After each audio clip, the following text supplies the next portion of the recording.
Yo, yo, yo, yo, yo, yo, yo, yo, yo, yo, yo, yo, yo, yo, yo, yo, yo, yo, yo. We are the Otherwise Wise Guys. Your boy Uchay. I got my boy QDeezy, Fasheezy, beautiful breezy, cover girls.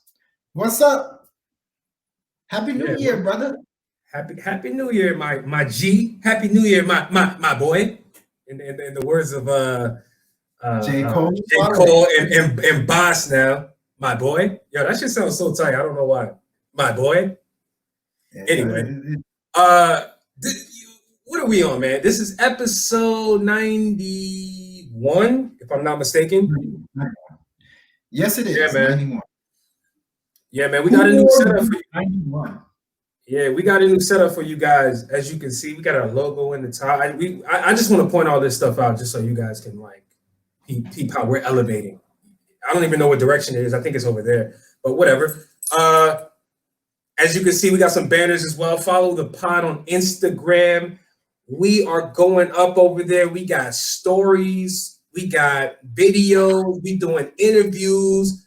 We're doing new things this year, and we would appreciate a follow and a like and a subscribe wherever it is that you listen to podcasts, whether it's YouTube, Spotify, Apple Podcasts. You know what it is. Yeah, man. Yo, how do you want to start this joint off, man? You know, like this is a new year. This is our first pod.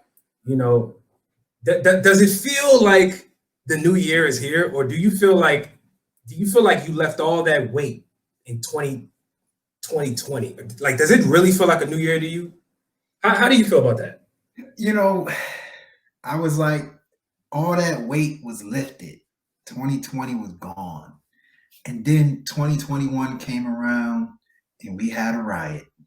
And that riot in the Capitol done made it feel like 2020 came back with 2020 left the party and came back with like a different mask on. But I mean, I'm excited for 2021. We got some major things happening. You know, we might just stop the curve. Or actually, we want the curve, right? I can't even remember anymore. But coronavirus might hit the backside. And so, you know, I'm excited, man. I'm excited. Yeah, me too. Me too, man. You know, 2020 came with a lot of ups and downs. I want to say mostly downs if we talking about how the world perceived 2020. But I don't know, man. I'm hopeful, man. I'm hopeful that like this year will be a greater year. And I think it kind of starts with like Trump getting out of office. I'm not even gonna lie. Like once that happens, I feel like a lot of weight will actually be off of people's back, and I feel like people will be able to heal. You know what I'm saying? Like I mean, obviously I'm speaking from America's standpoint, but let's be real. The shit that happened at the Capitol this past week was absolutely unacceptable, and to the point where it's like, bro, I feel like America is the laughing stock of the world. Like I'm in America and I'm laughing at America. So I can only imagine how people outside of America feel about America. Like this shit is crazy, man. It's crazy. Absolutely insane. You know what I was thinking the other day? As a black dude in America, one of the scariest things in America is to see a car that's decked out in American flags, like, you know, a car that says I am pro-America. Nowadays, being pro-America is actually something that scares people. Like, I don't want to get into a fight with somebody that says they love America. That's the scariest person in America nowadays, especially for people of color, right? Right? Yeah, no, you're right. It's the fact that we've gotten to that point in our history is something that is pretty alarming. However, I do think that, you know, in a couple of days with, you know, President 45th being gone, a lot of things are going to change. I hope that the divisiveness, number one, stops, and I hope them student loans get erased. That's something that I'm looking forward to. I got 50,000 on it. on that biology weed. Yeah, can you imagine that, man? Can you imagine if student loans getting raised? I ain't talking about the people who are privileged enough to have their parents pay for their loans. Listen, God bless y'all. But I've been hating on y'all from day one. I'm not even gonna lie, I'm not even gonna hold that in. Y'all have had it easy. And I hope that when I actually have kids, I can do the same thing for mine. Because who the hell wants to be in debt? Come on. For a degree? Bro, if I got the money when I have kids, which God willing, we'll be in a good position to be able to provide in the right way. I'm gonna make it easy on my kids. You're gonna go to school more than likely, but if you do, I'm gonna try my hardest to pay for that because they're having debt out of college. That's the worst thing you want, especially when you're currently in college and you don't actually understand debt. Like for me, I didn't understand how much debt I was truly in with student loans until I graduated, and they were like, "Yo, you got 6 months to pay this joint back," and I'm like, "Wait." I'm like, "Yo, wait." Wait, debt? What's debt? I'm like Googling, wait. How is your life affected by debt? You know what I'm saying? Like you don't really learn them lessons like that until you finish school like that. And then it really hits you. I'm gonna go a step further. If things in the education system in terms of college, if the prices stay the same, I'm going to encourage them to not go to college and find a different route, or not necessarily not go to college, but find a different route that, can make you successful, because I don't think college is the only route to success. I mean, it's great. I'm big education, but college ain't the only route. Like you can go ahead and you can look up YouTube videos, how to code, how to be a doctor on YouTube. Like just do that. But you still need to go to freaking school to be a doctor, unless you want to be that that kid who got busted in Florida, that 19-year-old kid who to be a doctor. Yeah, unless you want to be that guy and go to jail for claiming to be a doctor, you probably should go the college route if you want to do that. But he lied though. He said he went to college and all that. Boy wonder, liar. Yo, hey, before we move any further, I do want to say new year, new money, new ads. We got a sponsor for you guys this episode, and now I got to throw on my sophisticated voice as I read this ad. Today's episode is brought to you by the NBA Store. A new year brings the start of a new NBA season. Suit up with the latest gear to show your support for your team. We may be sidelined from going to arenas, but that doesn't mean you can't watch the games from your home. Ain't that right, guys? You see, I got the Sixers jersey on, and Ben Simmons is my guy, but I pray to God he gets a damn jump shot. That's my hope for the new year. That's my New Year's resolution, at least one of them. We are teaming up with the NBA and Podgo to bring our listeners 75% off on select items. Yes, you heard that right. Go to podgo.co/NBA for up to 75% off select items from the NBA store. The NBA, where amazing happens. Check that out, guys. Hey Q, I know you got a couple jerseys too, man. You should probably do the right thing and actually get a discount. You know what I mean? Like when you get some. I gotta get me a Denny Avdia jersey. I gotta get me a Roy Hachimura jersey. Bro, I gotta replace my John Wall jersey, man. I'm about to on the NBA store for real. Yeah, hey, I was thinking about this, as I decided to wear this jersey today. I'm like, man, who was really impressing me like that to the point where I really want to rep their jersey. And when Bradley Beal scored 60, actually before he scored 60 versus I forget who they were playing, I was like, yo, man, I need a Beal jersey. Versus Sixers, right? I was like, I need a Beal jersey. And then and then I saw a report from him saying, he said, yo, we can't guard a parked car. Did you see that? I saw that. I'm like, man, I don't know if I want to rep the Wizards right now. I'm not sure. Another thing, it's so funny. I had an opportunity to buy a Beal jersey one day, and I was like, is he even going to be on the Wizards in the next couple of months? I wouldn't be surprised if he gets traded. So hold off on that Bill jersey, brother. Just like you kids, hold off on paying your school debt. Actually, no, please erase this. Erase that. Twitter is going to ban me. inciting unpayments. inciting insurrection for student loan payments. Yo, brother, I have not heard that word insurrection in my life until that happened. And I heard it every hour. I had no idea what insurrection was. It was so bad. Like, I put it like this. It was so bad. And maybe I could be crazy. The only people I heard using the word insurrection were white people. And when I was hearing black people talk about it, they were saying it was a coup, which I'm fully aware of what it is, right? And so I went on Google and was like, wait, what is insurrection? Typed it in. I was like, okay, overthrow government, da-da-da-da-da.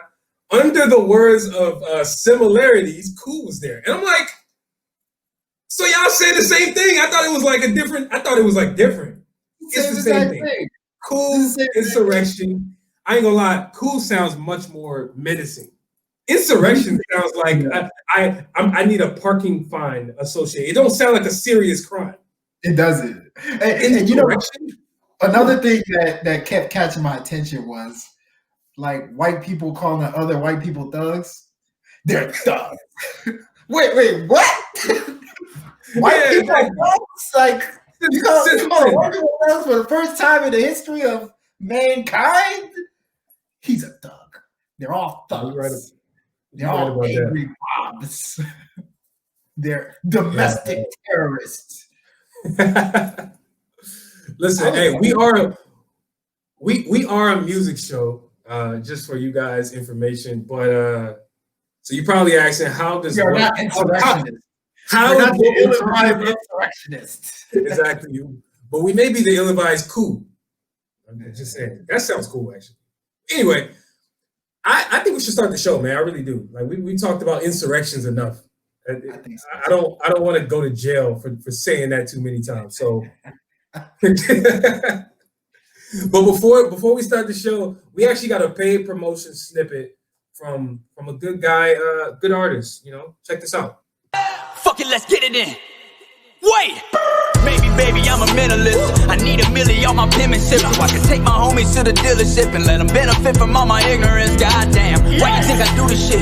I'm just trying to throw like 2 assists. We used to jaywalk, now we walking J's while them mockingbirds play the Hunger Games. Like, oh!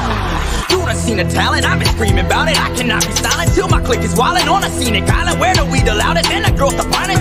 Kick game like Leonidas, yeah, I'm super nice until I get behind it. Then I hit that mattress and proceed with violence. I just bust my nut until that bitch rewinded, cause bow, bow, bow, bow, bow. That was a new song by Dirty White called This Feeling. Hope you guys like that. If you guys want to promote with us, hit our email, theillivisedwiseguys@gmail.com, or follow us on Twitter, send us a DM on Instagram, get in touch with us, and your song can be highlighted just like that. Yes, sir. Shall we? Lil Wayne vibes, didn't it? It did. He was kind of snapping on that a little bit. He was kind of snapping. He got Lil Wayne dreads, bro.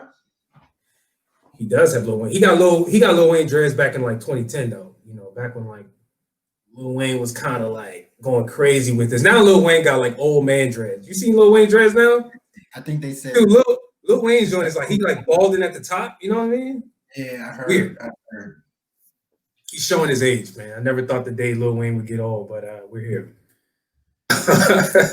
Yo, let's start the show though, man. Shall we? Yes, sir.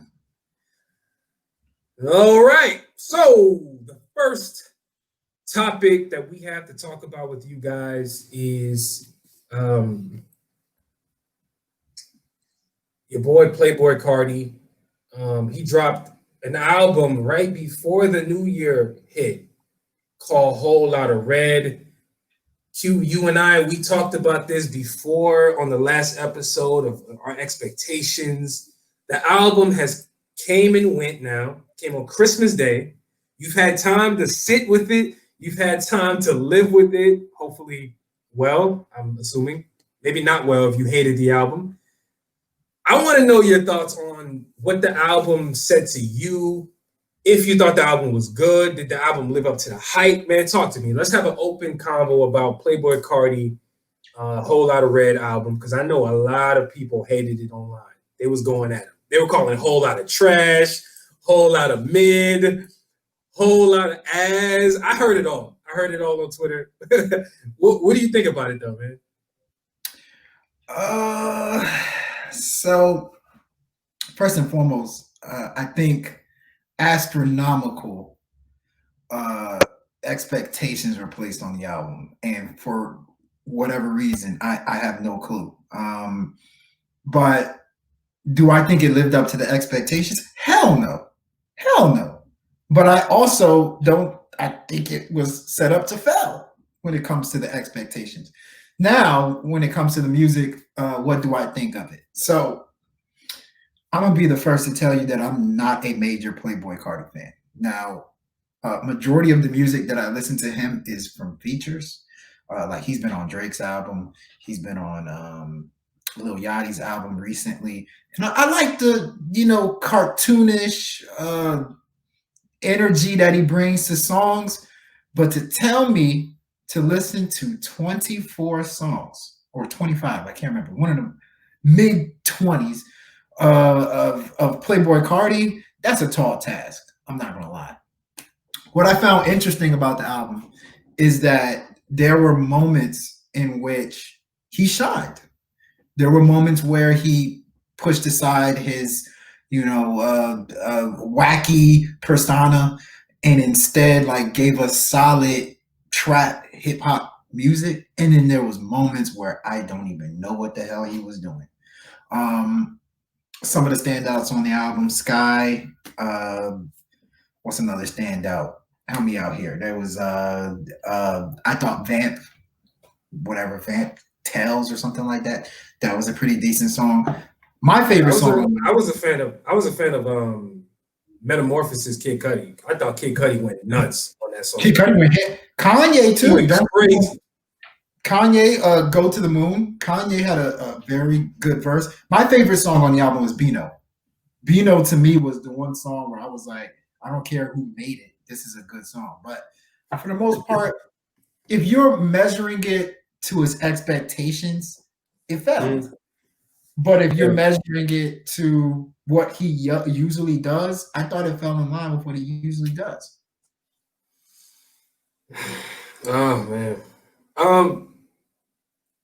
I'm not mad at that, man. I think with Playboi Carti, I want to go a different direction because I do feel like the conversation about him and all of the drama that basically surrounded him after his album dropped, Iggy Azalea basically not like coming out trying to destroy his album rollout. I peeped it. You know what I mean? It was a little clout chasing moment. Not going to get into any of that because that's their business. However,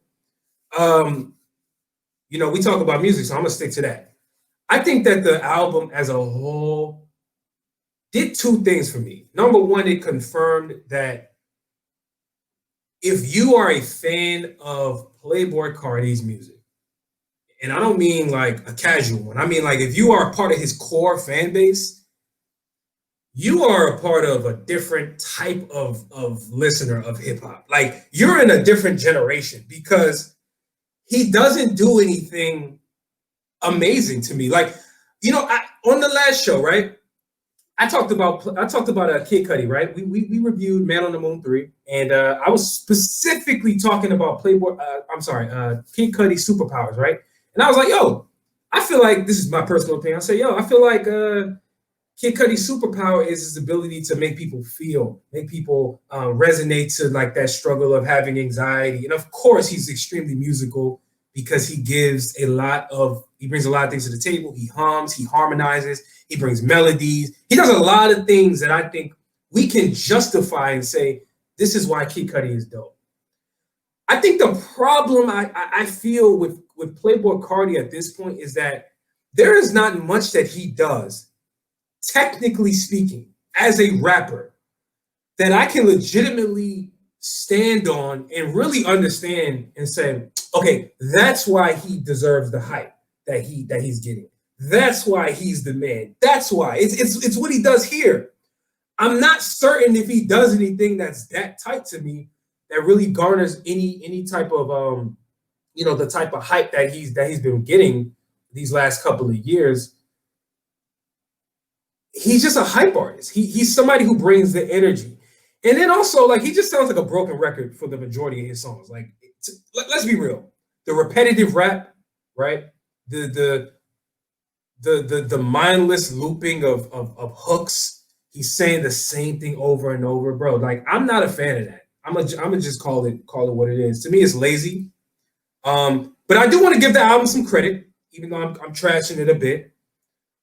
The beats on this album were absolutely next level. I say that respectfully. The beats on this album were some shit that I've never heard before. And you know something's hitting you differently when you don't really even know what you're experiencing.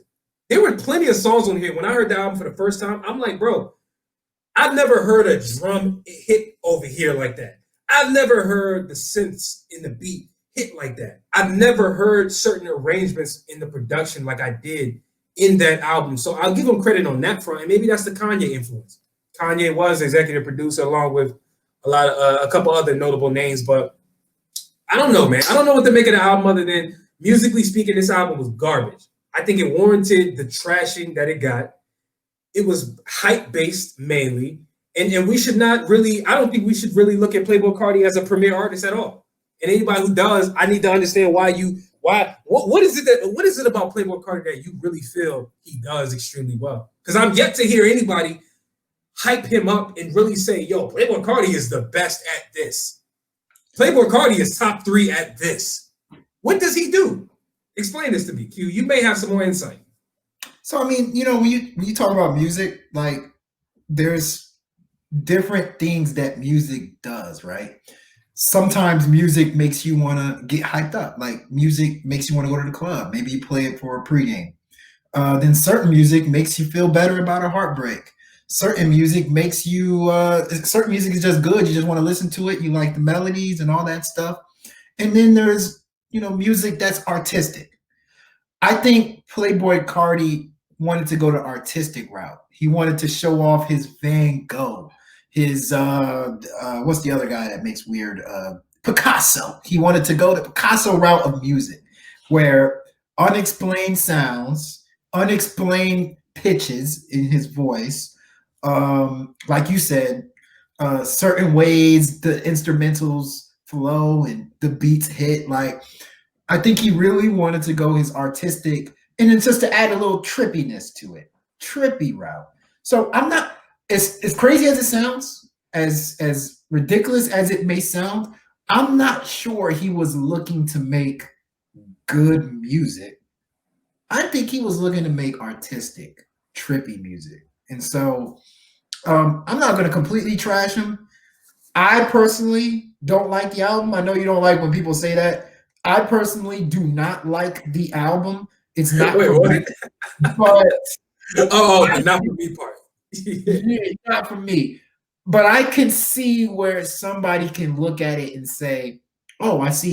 He's very artistic. He's very daring. He's a fearless musician." So I get that part, but what we can all agree on is it did not meet expectations. Point blank. Period. And I didn't think it was going to meet expectations.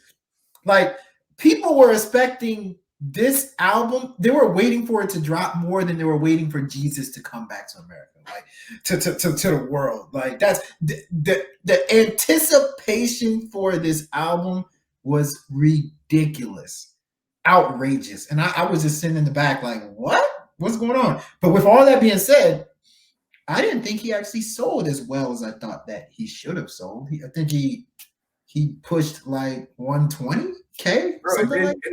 Didn't it do like 150 first week? That's incredible.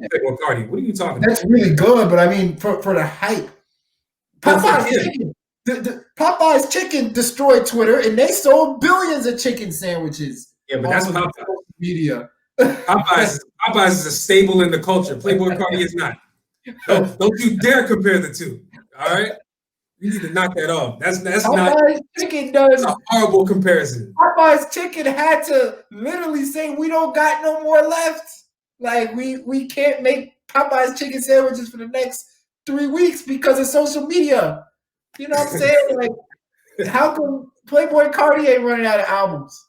But yo, hey, in all seriousness though, for real, while I think the album was not good musically, I would say the album doing 150. If I'm somebody at the label, if I'm somebody who is in charge of his business, I would say that's a win, right? Like when you're talking about music, what defines success as an album, right? I think that's like the bigger question for me. Like, was this album a W or an L? I think the fans care about, was the music good and are the people really messing with it?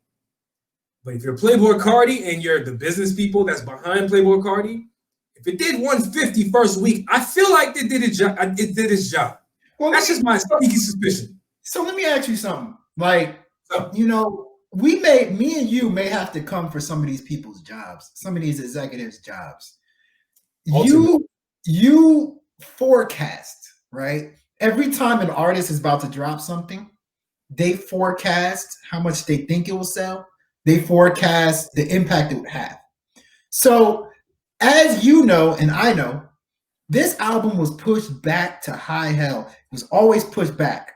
So, how did the executives, or why did the executives continuously push the album back if, based off the social media anticipation, based off the expectations, you should have known it was going to do well. You should have known it was going to do well just based off of the people that were on it, the anticipation and all that stuff. So, do you think that they kept pushing it back because they were like, the music on here is not good enough to put out? Or do you think that they did not envision that it would have this much of an impact on social media? Because in my opinion, I thought executives didn't care. I thought all they cared about was really, you know, how popular this thing can be and how much it can sell. Yeah, that's a hard question to ask because we're not in those rooms. Like, it's not easy. But what I will say is, I have a sneaky hunch that you know, in addition to just strictly pushing back a release of an album, right, musically, I feel like when we talk about the hype that was built up with Playboy Cardi, I think it has a lot to do with just even some of the imagery associated with the project. Like, think about it. Think about all of the demonic merch that he put out with the album, right? And I don't mean that figuratively or conceptually. I mean that literally. Like, there was demonic merchandise and imagery on the merchandise he was selling on the website along with the album on the site. You can go check it out. I'm pretty sure it's still there. Maybe it's sold out. I don't fucking know. So maybe they had to take their time to figure out that approach, right? Maybe it was the album cover. Maybe it was them trying to figure out the right imagery to put out with the album cover. They had to work with different artists, blah, blah, blah, blah, blah. I feel like it was an artistic thing that was not related to music with the album in general. I think all of it had to align. If I'm guessing, that's what I would feel like. So I don't know, man. I don't know. I don't know how they measure success at a label, you know, the nitty gritty things that they really are looking at. But what I will say is, on the surface, if we just strictly talking about the reception, the impact of how that album dominated the conversation, whether good or bad, I feel like the label has considered this album a win. That's my guess. Now, you and I, we look at impact on a different level. We're looking at, okay, is the album resonating with people in a good way, right? Because you can be impactful from a positive standpoint and also impactful from a negative standpoint. Like, if we're just talking about whether the album was polarizing, yes, it checked that box. If we're talking about whether the album impacted the culture in a good way, absolutely not. I think for the vast majority of people, they're looking at this album like it was trash. And when I mean by vast majority, I mean the people that really, their voices really matter. But does it matter? I mean, the thing is, it doesn't. It really doesn't. Like, did anybody expect Whole Lotta Red to be Illmatic Part 2? Like, that's the thing that's funny to me. Like we were. I came in on the last episode, and we were talking about expectations. I point blank told you I have no expectations for this album, none, musically in any possible way. I don't even know what to expect. So to me, I just took it for what it was. It was very polarizing. I'll give him that.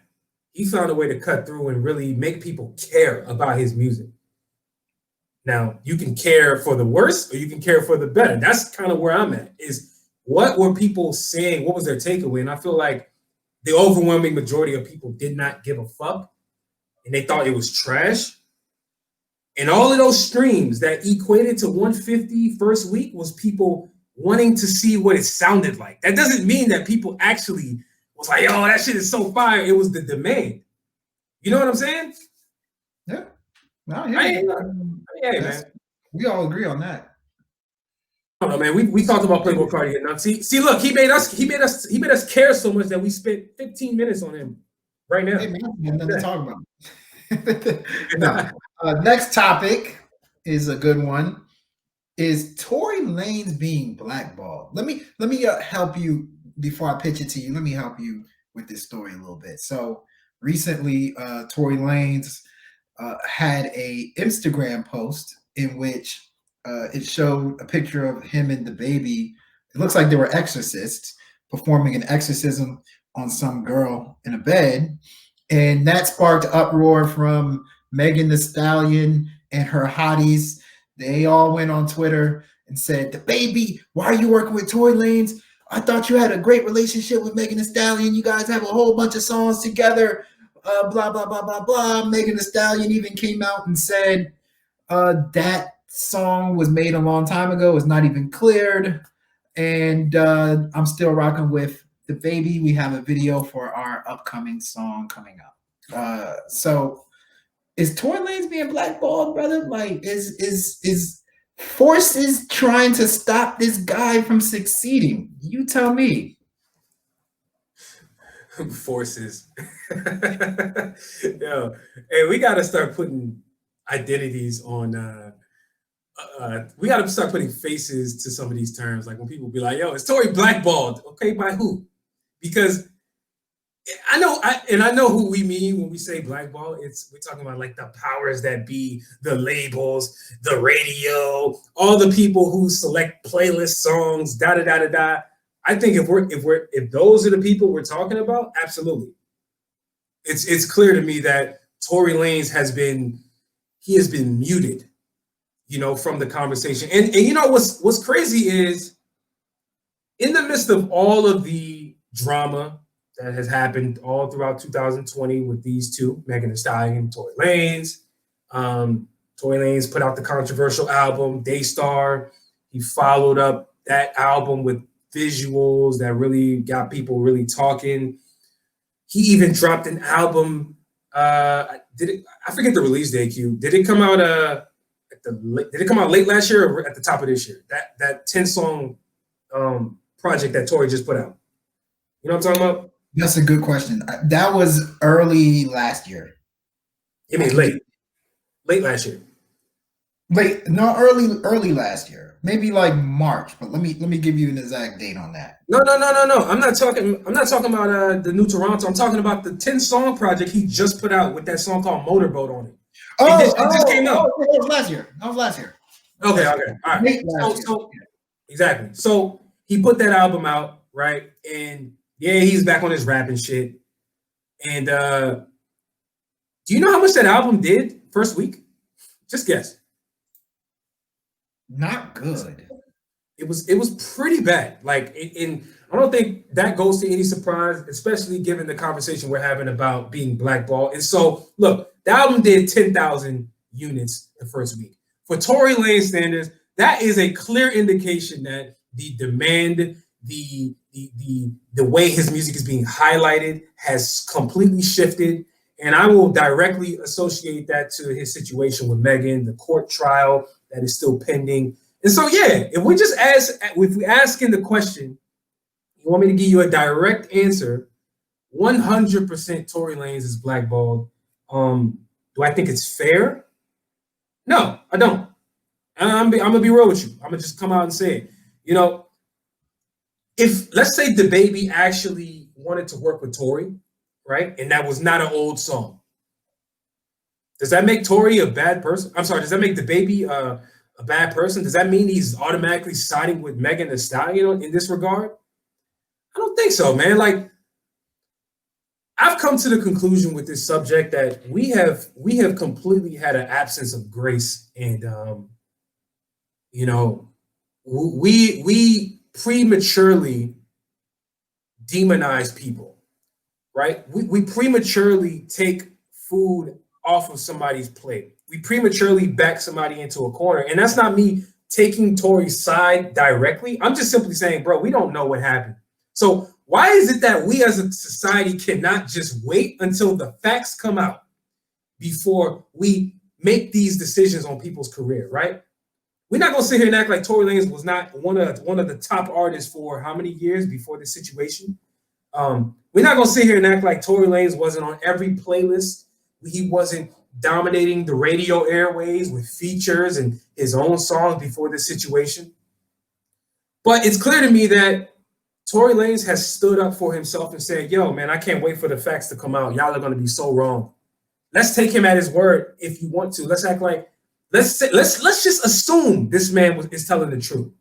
How is that going to make us feel as a community when the facts come out and maybe Tory is not guilty as we thought he was? You know what I'm saying? I feel like we have prematurely blackballed Tory, and I think that's the fucked up part about all of this.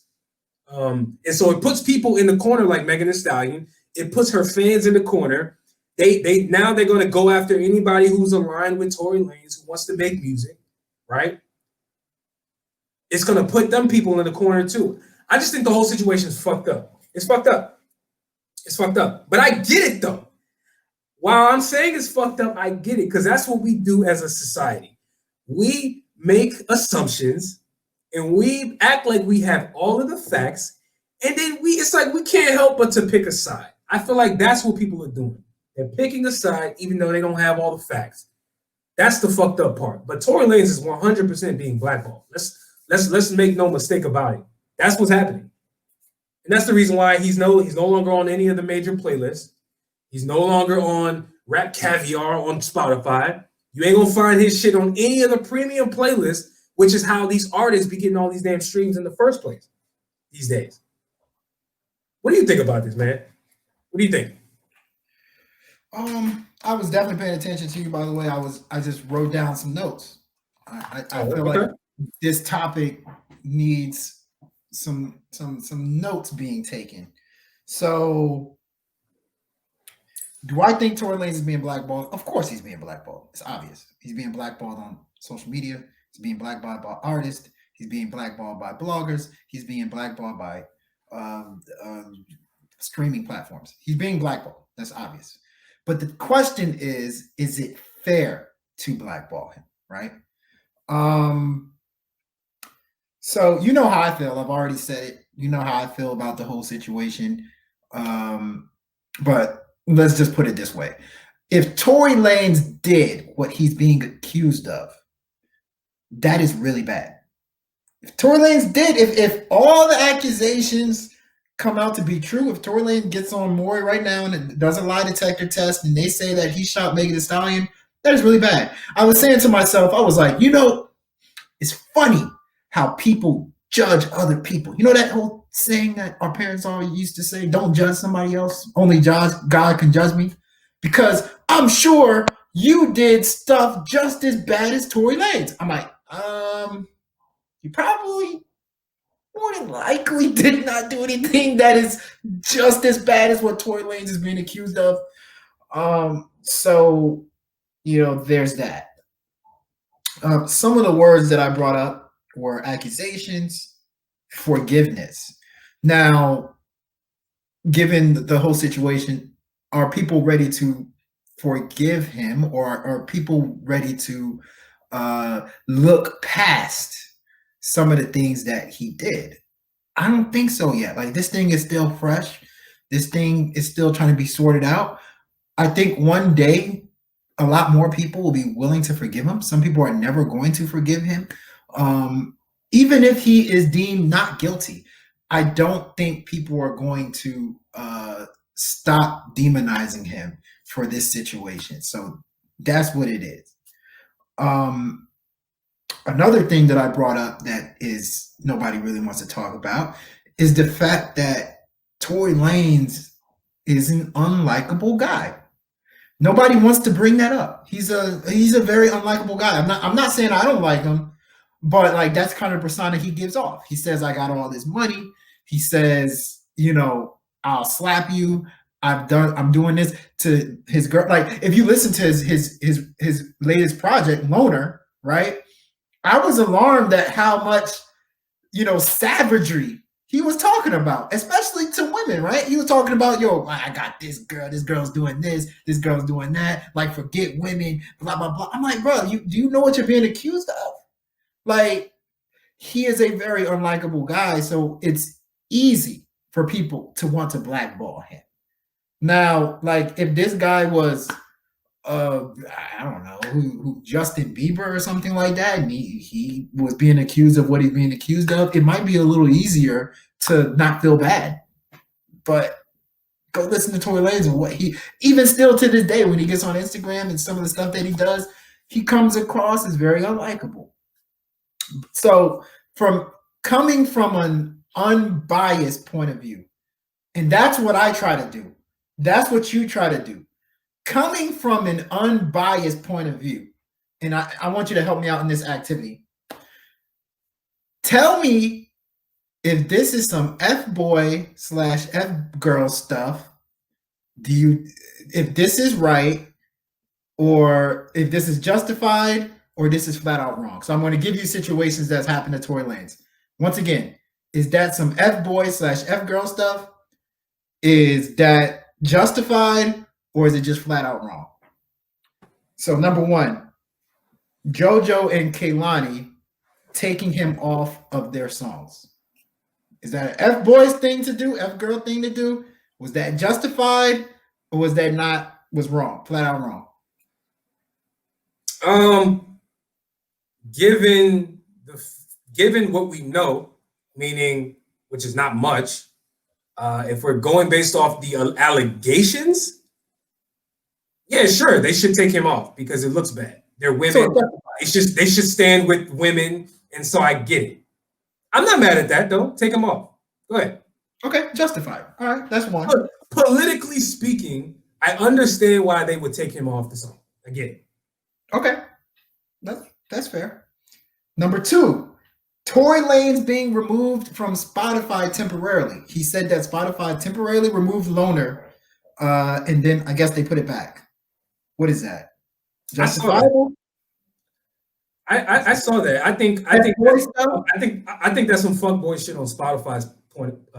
Because to be honest with you, these streaming services be doing a lot of fuck shit over the years. If you remember, when XXXTentacion was alive, he was going through his allegations in court with domestic violence, and they took his music off of playlists, right? But yet, they're just not consistent. Like that's my problem with the streaming services is there's no consistency in the way in which they approach these legal matters with artists, because it's like, oh, you take his music off, but then what about R. Kelly? Oh, you take R. Kelly. Okay, what about all the other people who've been accused but not convicted?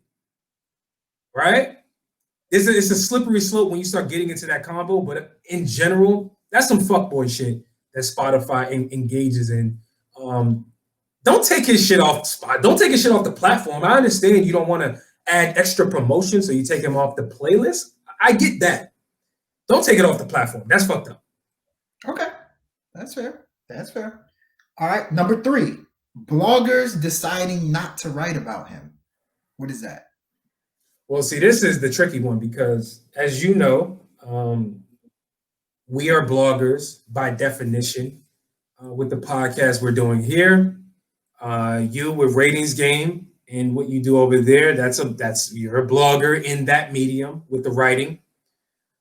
I think this is a very touchy situation because it's very subjective. However, I feel like given the fact that we don't have all the facts, you should try to be as objective as possible in this situation, meaning stay in the goddamn middle. What is in the middle? It's the music, guys. They're musicians. If they put out a new project, if you are a goddamn blogger who talks about music, well, then talk about the music. Don't just stay away from the legal, stay away from the stuff that is not confirmed. Stay away from the drama, but talk about the music. But to not even attempt to review it, to me, that's fucked up. That's where the fuck boy, fuck girl shit comes into play, in my opinion. Okay. I don't think you're wrong for talking about it, talking about the music. But if you go a step further by making certain claims, that's where it starts to get touchy, right? Don't put your personal opinion on a situation that is not confirmed. That's where it goes a little left to me. But I don't think you're wrong for touching on the music. I don't think you're wrong for that. Okay. Yeah. I was going to say, but the thing about bloggers pick and choose what they want to talk about. So if they literally do not feel like talking about Tory Lanez's album, they don't got to. So here's a good one for you. Drake and other artists no longer liking his photos on Instagram. Because for damn well before this happened, artists were liking his stuff. Artists were retweeting his stuff. Artists were commenting on Instagram. Artists are no longer, especially the bigger ones, no longer doing this. What is that to you? Damn, there's like a light in front of me that's pissing me off. See that? Anyway, I'm gonna stay over here in that case. But see, this one is tricky, but it's stupid. This one is very similar to the first one, which is like JoJo, Kehlani taking them off the music. It's like no longer wanting anything to do with them. It's along those lines, right? Showing affiliation. They don't, bro, a like. Have we gotten that petty in 2021 that you can't even like the man's photo? That means that you stand for everything he stands for? Is that what that means? You know how many people I like pictures of that I have no idea what they do in their personal life, but the picture looks cool or the video looks cool? Does that mean I endorse everything because I like someone? I think that one is some bullshit. That's some fuckboy shit to me. Okay. I don't like that one. I really don't. That one's stupid. Okay. What do you think about that? What do you think about that one? See, this world revolves around money. This world revolves around, image. So the image of somebody like a Drake liking Tory Lanez's stuff, you come across as you're supporting him. Unfortunately, social media is wacky like that. Unfortunately, but to me, it's your prerogative. I mean, it's in this game that I'm playing, which that was probably the last one I was going to give you. The game I'm trying to play it's everybody's prerogative. It's what everybody wants to do. Word to Bobby Brown, prerogative. At the end of the day, if you're somebody that went through domestic violence, if you're a blogger, if you're JoJo and Kehlani, and you guys went through domestic violence, then you're not going to stand for the accusation of it or the situation, the fact that this person's in that situation. You're not going to stand for it. So I understand why you would do what you do. If you're somebody who is like, to me, it's that's not my life. That's not something that I have such a hard stance on. Then I understand why you move the way you move. If you're somebody that is trying to be as unbiased as it gets, you can understand where both sides are coming from. And so I think, yes, Tory Lanez is being blackballed for sure. But whether it's right or wrong, it depends on whether or not you're a biased person, whether or not you're somebody that actually cares about things like this and have a zero tolerance, or whether or not you just like, I don't feel like talking about it. Like there's just so much nuance. And so it's an interesting thing when you talk about the cancel culture, blackball, all that stuff is very interesting, and it's very subjective. It is. And I think with all due respect, we've spent a lot of time on this, but I think that's a good segue into the next topic. And by the way, we want to know what you guys think. So if you have an opinion on, the Tory situation or any of the things we talk about on the show, make sure you hit us up on social because we want to hear what you guys have to say. We're not claiming to know everything, but I think the conversation is more important than who's right or wrong in this situation. Because, when we talk about cancel culture and we talk about hypocrisy, we talk about things that are not as straightforward as some may lead you to believe. It reminds me of this next topic, and that's Popp Hunna, some new artist from Philly, a young dude. I don't know how old he is, but he seems like a youngin. Young dude I believe he's from North Philly, came out with this viral song called Adderall Corvette. Is that the name? Horrible title. One of the worst titles I've heard of. For real. But I promise you guys, the song is not as trash as the title. That is what I will say. The song is very fun. It's very bouncy. It's a vibe. I'm not gonna lie. Like, I'm not vouching for his lyricism, but I think it's a cool song. Yeah, it's a cool song. So with that being said, he just dropped a new song probably late last year with Lil Uzi, right? Lil Uzi was in the video. It was having fun. Dope video, actually. And I really think Uzi went crazy on that song. Like, I like Uzi in that bag where he's just having fun. He did. Very bubbly personality showing. But the news came out that Popp Hunna, again, you guys may never heard of this guy's name, but we're here to enlighten you. He was accused of snitching, not even accused. He apparently snitched. Like the way rappers say don't snitch, he actually snitched. The only caveat that I will say is that he was 13 or 14 when it happened, right? He was a youngin, and I believe he's still a youngin. I don't even think he's 20. But a lot of criticism was met by him. Thrown his way. Uzi himself was like, yo, you a snitch?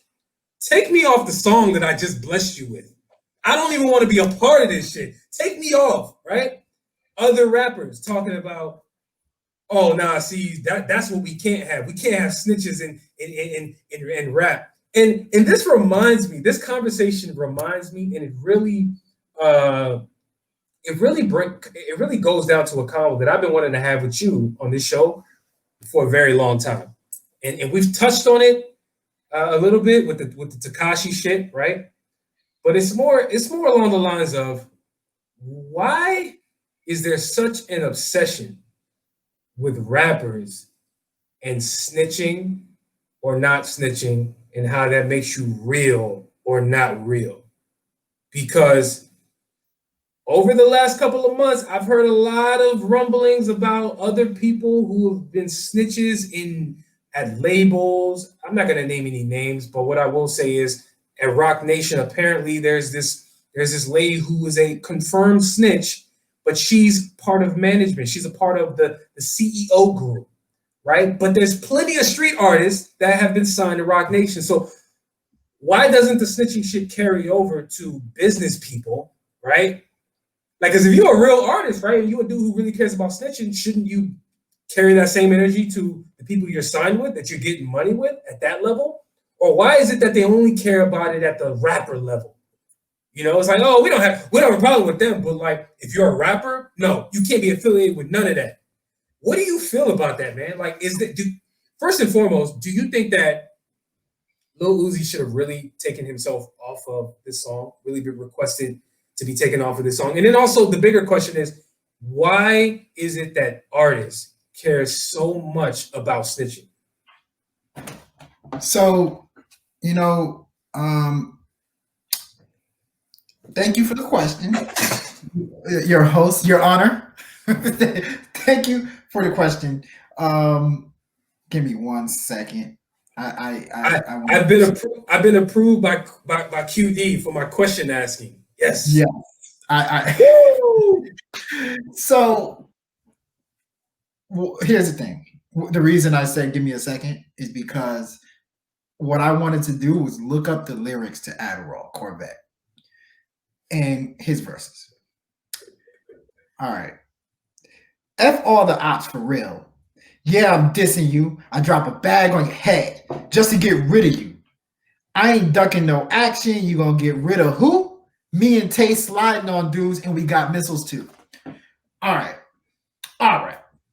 So you're saying stuff like that, but then you are a confirmed snitch. It's confirmed. He confirmed it. They had the paperwork on TV.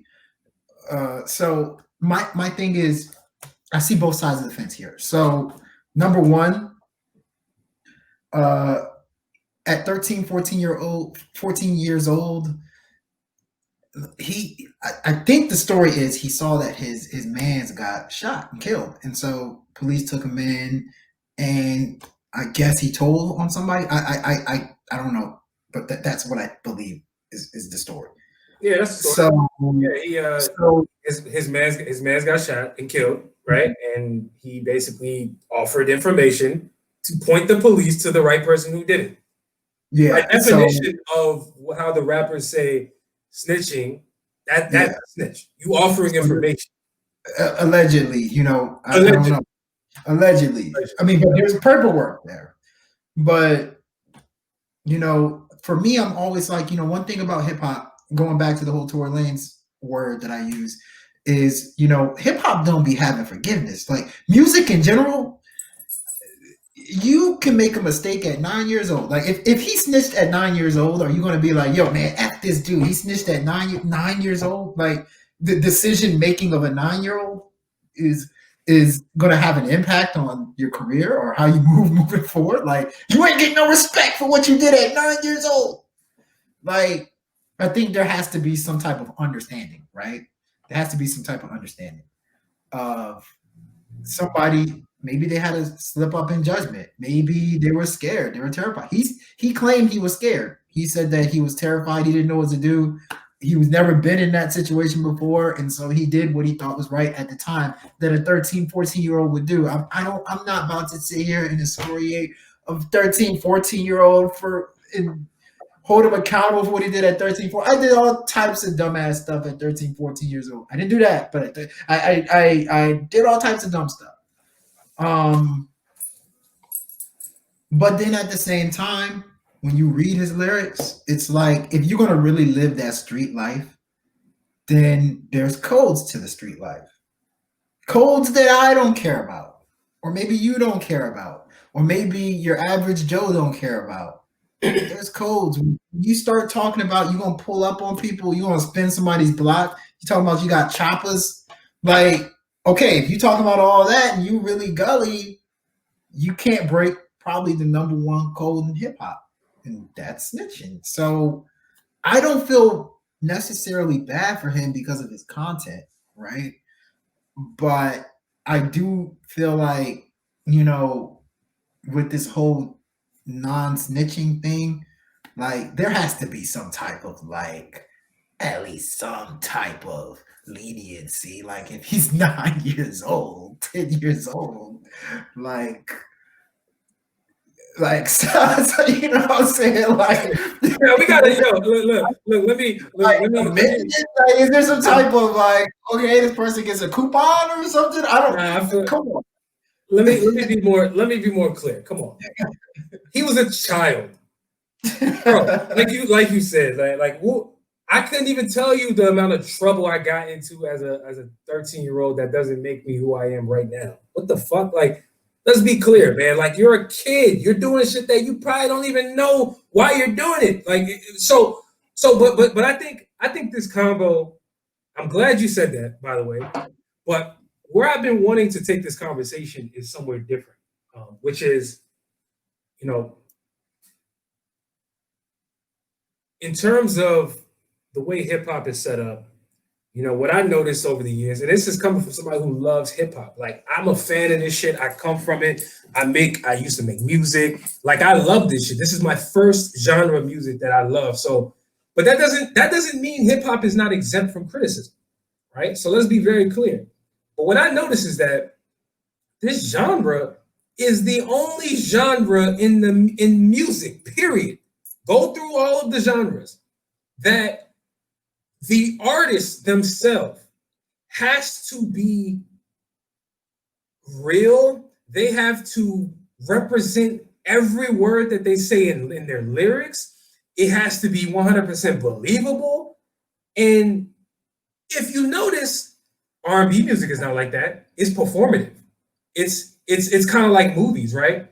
When if somebody is actually in a movie, when Arnold Schwarzenegger played Terminator, I'm not like, oh fam, that nigga really has a bionic eye in his real eye. Like everything he's saying in the movie, everything he shows, oh, it has to be 100% real. I think there is a performative aspect of music, specifically rap, that no one wants to accept. And that's why when the real street artists talk about, oh, that person ain't real, they're not really living out their real rhymes. Duh! Like, everybody is not street. And just because they talk about street shit, why do we hold them up to the ideals that hip hop has seemingly placed on everybody who is in the genre? You don't have to be this real one, this dude who commits crimes, right, for survival and really be all the things that they want to glorify and make you a part of that culture. Like that's my biggest thing is, why do we put those? I say we, I mean like we all are a part of this. Why do we put these expectations on every single hip hop artist that they must be 100% real in everything that they're saying? Why is that? Like, you don't think that's weird that hip hop is the only genre that really does that? Well, I mean, that's true. It's true. I just think, like, going back to what I was saying earlier, where, yeah, I think, do I think if right now Kanye West snitched on somebody, hip hop street people are going to be like, we can't rock with you, Kanye West, you snitch. Do you know Kanye was wearing a MAGA hat?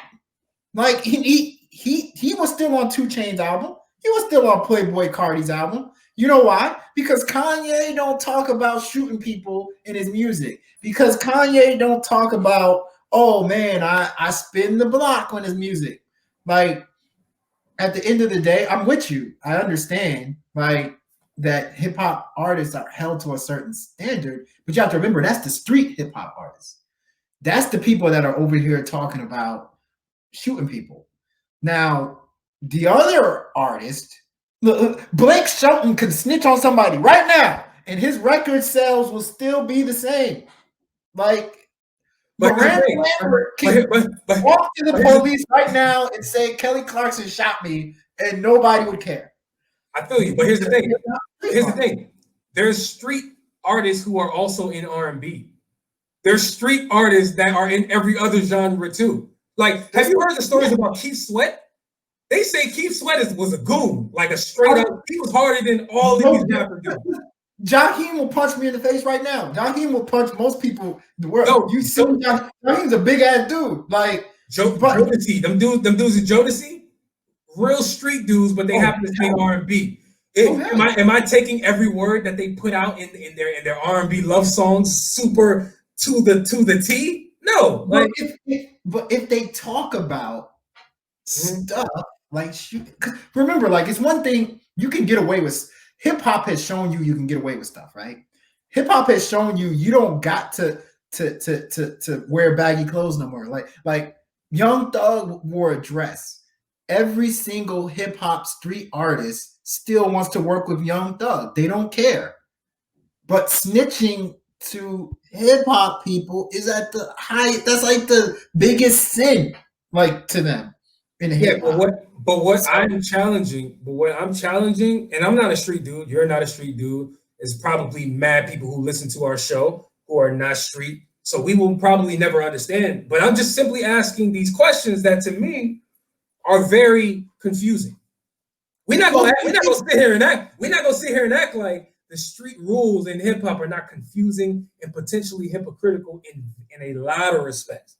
That's one thing I want us to actually talk about. Like I said, I'm trying to tell you, every industry has their number one sin. Like, every industry. If I go to the NBA and I do all kinds of stuff, right?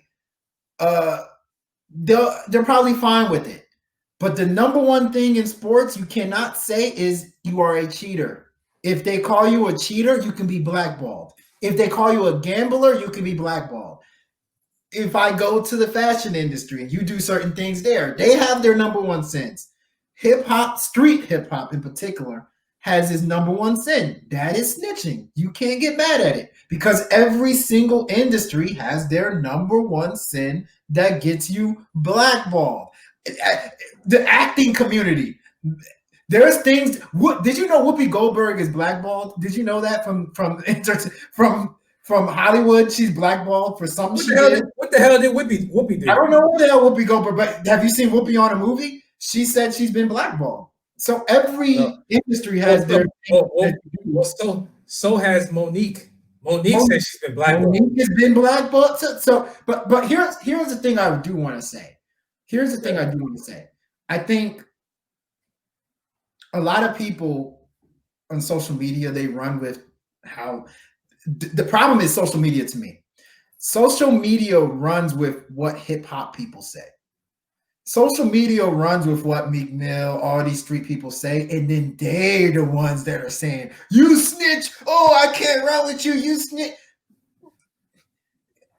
Hip hop ain't the world. Like street hip hop makes people that are as street as the people that hip hop people claim to be make up 1% of the world. 1%. Right, exactly. The thing that the hip hop can be saying no snitch, no snitch, no snitch, but majority of the world don't go by hip hop laws. Like they don't go by hip hop laws. So social media, all you social media users that are over here talking about I'm blackballed, Popp Hunna too.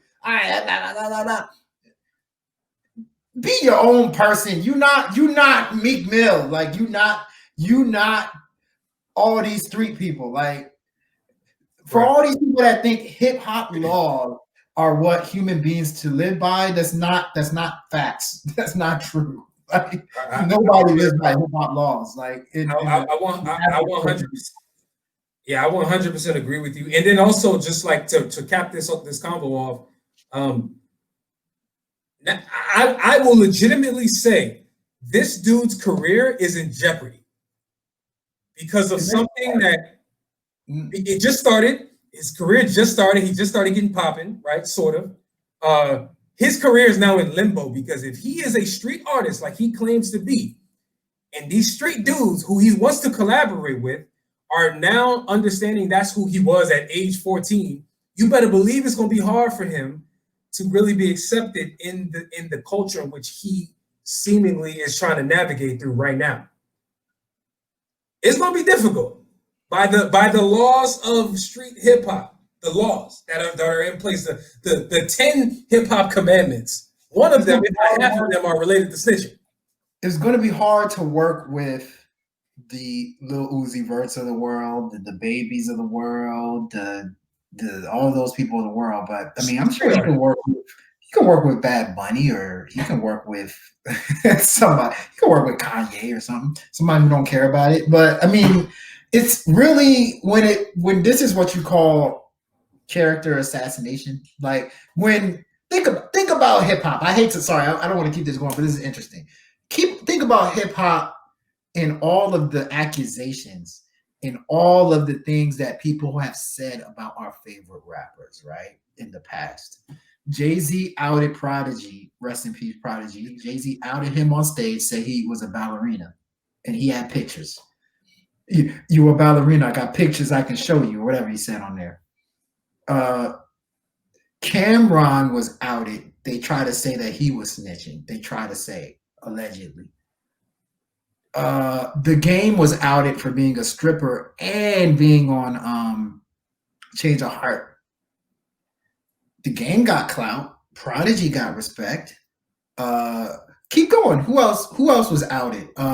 Rick Ross, the biggest boss in the game, was outed for being a CO.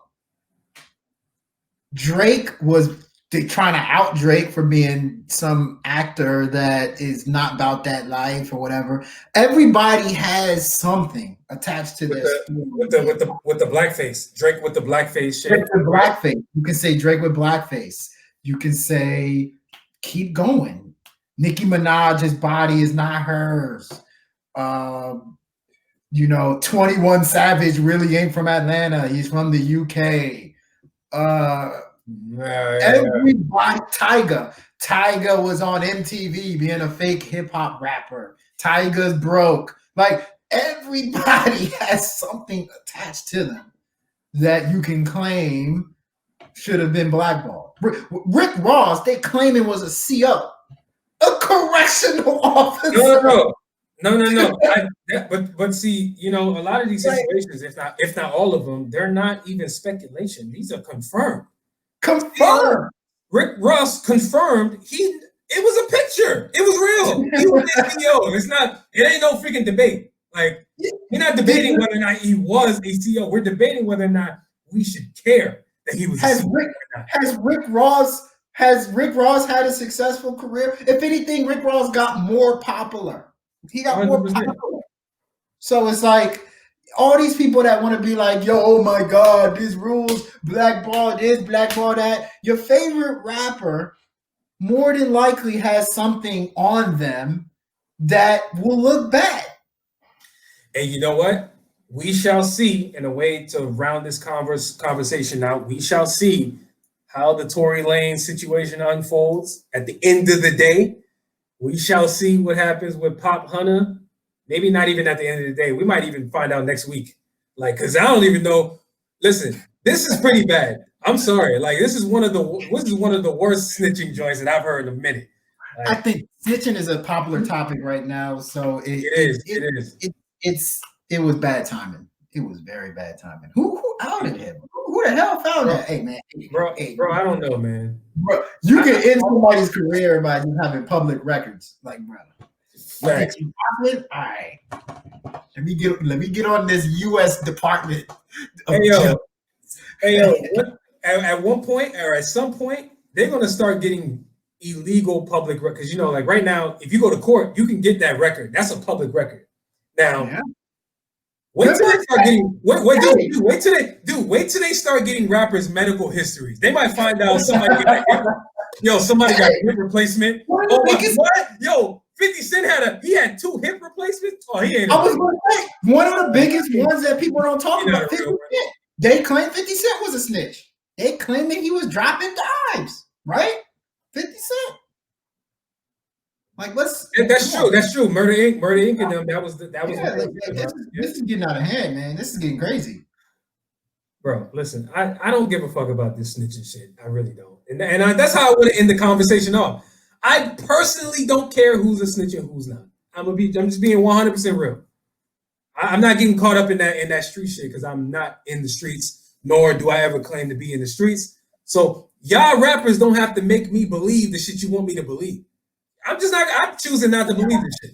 Listen, what I'm gonna say is if you talking that talk, if you talking like you really about that life, make sure you don't snitch because that is like that's bad.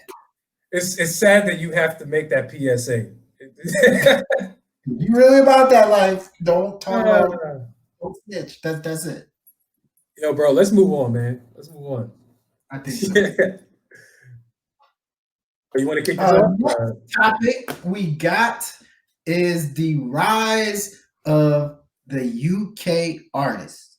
So there was an article that I read. It's actually on Ratings Game Music. Check it out. Ratings Game Music, painfully honest reviewers.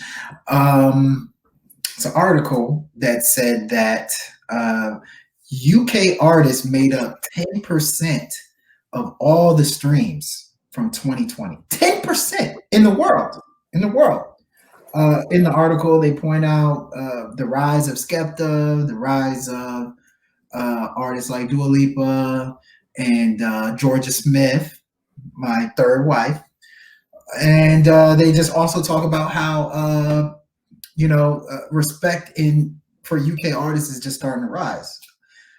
And coincidentally, earlier this week, Young Thug in an interview where he wanted to clarify his comments that he made about European, I guess it was European people. I don't know if it's European artists or people, but he went on to say that UK got some hitters. He named Skepta, he named Giggs and all those people. So I'm curious to know what you think about UK artists, their rise, where you see them going, and whether or not they can garner the respect of American artists in the near future.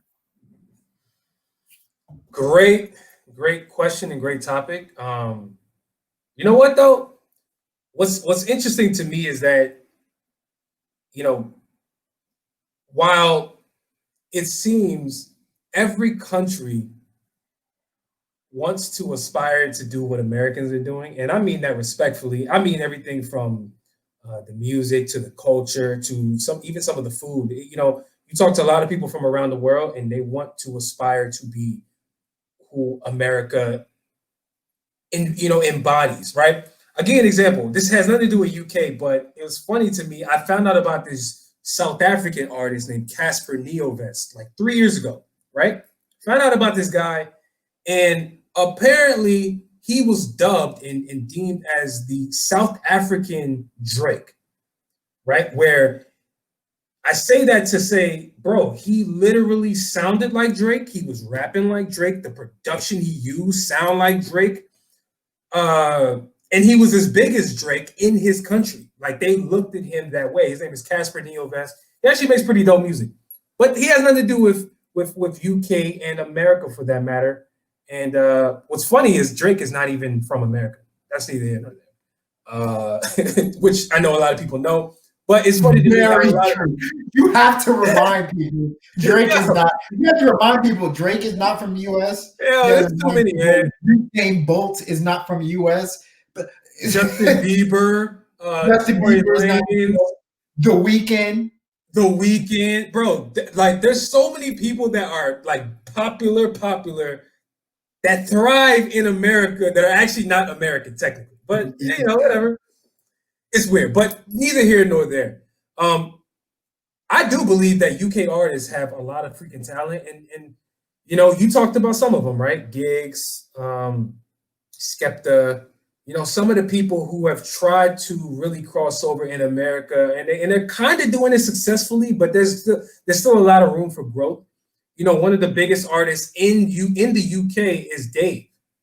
A lot of people don't even know that. Very basic name. His name is Dave. However, if you talk to anybody in the UK, which I've talked to a few, if you understand the way the music is performing out there in terms of hip hop and just in general, Dave is one of the most played artists in the UK. And you know, if we're talking about America, you probably have never heard his name, right? Stormzy, another big artist. Chip is one of them dudes who's kind of been around for a long time. He's collaborated with a lot of American artists. One artist that you probably have heard him collaborate with in the recent past is Roddy Ricch. You know, they had a song which I thought was really fucking fire. But anyway, there's just a lot of dudes. Heady One, Stefflon Don, we forget she's from America. I'm sorry, from the UK, even though she hasn't really popped the way I think QC and the people who signed her maybe envisioned her to pop once they did sign her. You know, rest in peace to MF Doom. MF Doom, man. He's actually originally from the UK, and it's clear to me that he is a respected and revered rapper, producer, songwriter, figure in the culture of hip hop, and I mean that respectfully from the people who are a little older than us, right? Because he was older than us. He's not really part of the new school at all. But I think his presence is felt. Overall, though, I feel like UK, and I'm forgetting a lot of artists, which I'm sure you'll be able to help me fill in, but I do feel like the UK has a really strong presence in American culture. You know, you talk about the drill scene.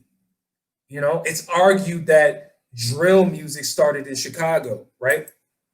Which it quickly made its way to the UK once that shit was blowing up in the mid 2010s. But I do feel like they have a place, man. And it's that number that you gave, by the way, is staggering. That they make up 10% of the would you say the popularity? What was the number you said? 10% of all streams, music streams. 10% of all streams. In 2020 was UK artists. that number is pretty staggering. Like I don't think people understand that number is very high. Like if you're in America like we are, you probably don't have any UK artists in your regular rotation. Think about when they talk about worldwide, people have to remember when they talk about worldwide, India has 1 billion people. Like to make up 10% of the world means that you are getting a good chunk of a bunch of different random countries. Yeah, exactly. I want to kind of pivot. I mean, I want to you said something. Thank God that you said it. You said people forget Drake is actually from Canada. America has to be the best thieves in the world. We are thieves, dog. Like we are, and I mean that in a kind of endearing way. I mean that in a way that, like, a respectful way, where we do a really good job of claiming people and I guess maybe boosting their careers when they get more affiliated with American culture, right? So your typical person would say, man, UK artists, I don't got no UK artists in my playlist. That's what you said, right? I don't got no UK artists in my playlist. I don't listen. Yeah, UK rap is the one that a lot of people are like, it's distinctive. That's the one where you can tell, where you're like, oh yeah, I can tell. He's talking about butter. Man, I'm about to put the butter. Like, you can hear the accent and all that stuff in UK rap. So it's harder to translate to American listeners that listen to rap. But let me ask you something. You don't have Ed Sheeran in your playlist? You don't have Adele in your playlist? You don't have Dua Lipa in your playlist? Harry Styles, Georgia Smith. Oh, how about this? You don't have Ella May in your playlist? That's a UK artist. There you go. Sam Smith, Amy Winehouse, Calvin Harris. You know, Yeah. so wait, whoa. Calvin Harris is from the UK? Calvin Harris is a UK. I had no idea. To name a few. Charlie XXXCX. Like, these are big name, especially pop artists. Yo, sorry. Not to interrupt, but I do want to throw somebody in here who's not an artist, rapper, or singer, but is somebody who is two people who are very respected in hip hop in America. And that's number one, Tim Westwood, right? Tim Westwood, historically in rap, is a destination that rappers go to when they go out to UK. They got to make a stop at Tim Westwood and Charlie Sloth. Charlie Sloth, they are big, huge, perfect, two huge figures in hip hop that I don't think your average person in America really knows the name. But if you're somebody involved in hip hop music, you are aware of your favorite rapper going to the UK and murdering a freestyle. So it's like you are getting engulfed in the UK culture, whether you actually realize it or not, some way or some, Exactly. It's really weird, but I do want to throw them names in there because they are important. Exactly. And to even go a route without singers and rappers, UK have been dominating the television industry and the movie industry. Like Spider-Man is Andrew Garfield. All these people are UK. And like 2 of the 4 Spider-Mans have been UK. Idris Elba's UK. They just play American accents. They do American movies. One thing I'm going to say, I know this is Ill-Advised Wise Guys, it's a music show. Stop casting Black UK people to play prominent American Black people. I do not want a UK person playing Martin Luther King. Like, you did a great job. To play Martin Luther King. David Walu. He's a great actor, but I do not want anybody who is not American to play Martin Luther King, Malcolm X, Rosa Parks. They got a UK artist playing Rosa Parks. Stop that, please. No, you're right about that. I think even if I'm not mistaken, I may be wrong with this, but there's a series that just came out, recently came out, called Charm City that Meek Mill starred in. But there was a little boy who, if I'm not mistaken, he's also from the UK. But you won't know because his accent he switches it up and he sounds like he's from Baltimore in the show, but I believe he's actually from the UK. That's why I forget his name. But yeah, dude, there's a lot of that going on. Where they bring in these guys and they play. I'm not saying UK person can't play an American. I'm fine with that. Like you're talking about notable Americans. I'm talking about notable, like Martin Luther King. Like that happened.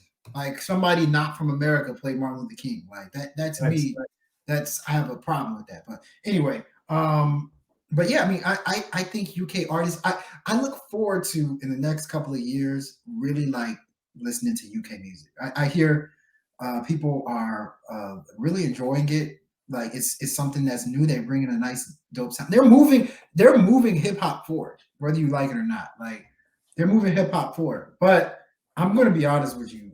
To be real with you, I still can't get hit to hit UK rap. I've done everything in my power to get hit to it. Like the accents, I just can't get past it, bro. Like I've done everything, man. Like I don't know. You give me some suggestions. Like, yeah, we got some listeners in the UK, you know, and maybe you guys will be able to suggest who we should get our feet wet with, you know, as far as artists. Who is that right artist that you need to listen to that really opens up the, you know what I'm saying, the floodgates to the rest of the guys and girls in the UK. But let us know though, because you're right, man. I haven't really dove into a particular artist in particular, right? Like I have listened to features from UK artists. I've listened to maybe a song or two from one, you know, that may be bubbling, but like I haven't really indulged in it, you know, the way in which I know I probably could. And what's funny is if you go on YouTube, you can, you know, that's like a really big craze and trend right now, which is Americans really tapping into UK music. I've peeped. If you're a part of the reaction culture, if you're a part of music review culture on YouTube, when you watch any of this stuff, you see the trends in the way people are consuming certain music, and that's definitely one. It's UK music. Is the trend right now? The key words is Americans reacting to UK rap. That's literally the key word that you search in YouTube right now, and you'll see mad videos pop up on that. But yeah. So maybe it is that time. Maybe we do need to incorporate some UK music on the show. You know what I'm saying? Or just lend a ear to some of the artists that's really making noise. I need to. We shall see, but I think we should move on though, man. Shout out to the UK. And also shout out to the people that are trying their hardest to even bring UK music into American culture. Like Drake.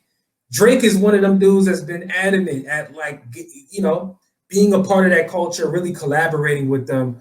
And I know he's not the only one, but yeah, man, that's how it starts though. It starts with those collaborations. It starts with people respecting a Drake and being like, oh, wait, who's Skepta? Who's that guy? Who's Gigs? Start spoon feeding, you know, just little by little. And then eventually you can be a full-blown UK rap fan. So that's cool. Yes, sir. Sorry, let's move on though. Next topic. Snoop Dogg has a problem. Or should I say Eminem has a problem with Snoop Dogg said recently. So just to give you guys some background, I think this whole issue between these two dudes started with Snoop Dogg coming on the Breakfast Club. This is last year at some point, and he was really talking about who his top 10 artists were of all time, top 10 rappers were of all time. And he started naming dudes like that you would associate an old head naming Rakim.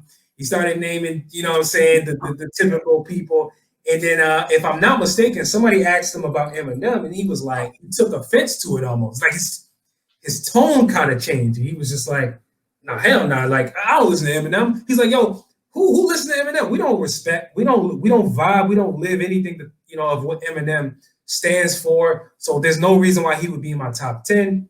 That sparked the conversation at the time. Fast forward to Eminem dropping his newest album, where, if I'm not mistaken, he has a song called Zeus, right? Where he took shots at people in typical Eminem fashion. And Snoop Dogg was one of the guys that he took a shot at, right? And following that song, Eminem actually did an interview where he was just really disappointed. It wasn't that Snoop Dogg said Eminem is not in my top 5, he was kind of just thrown off, according to Eminem, at the tone in which he kind of just blew him off. Almost like his legacy and the music that Eminem put out didn't really matter. And before I kick this off to you, Q, I do want to say, hopefully Dr. Dre is doing well, because I'm sure he wouldn't want to see both of these dudes going at each other.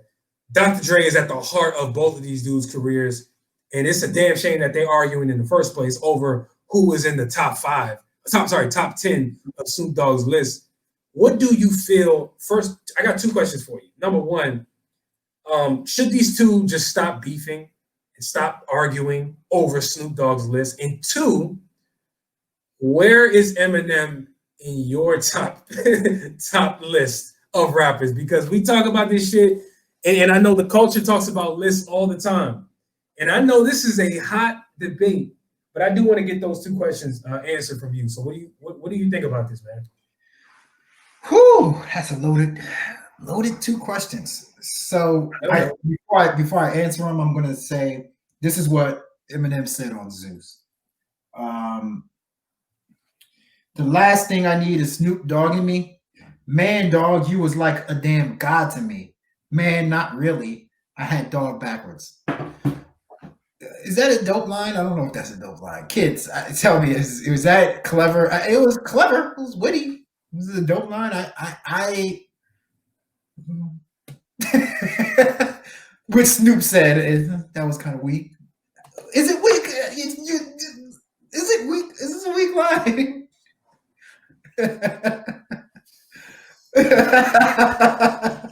Yo, throw those bars in the trash.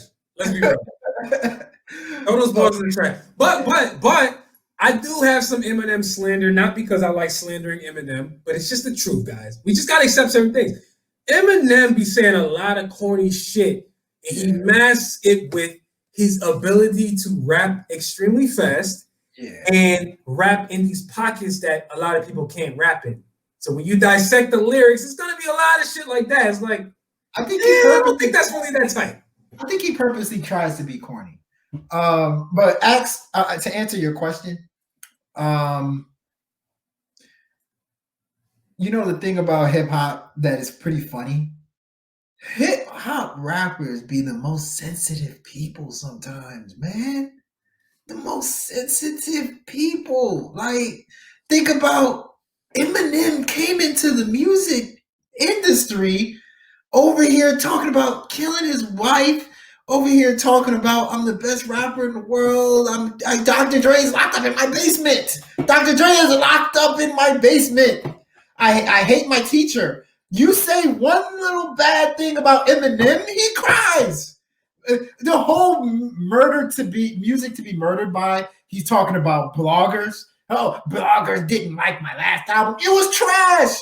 Your albums have been bad. Eminem has not been a top-notch rapper since 2010. And I'm being subjective. I'm being opinion. Wait.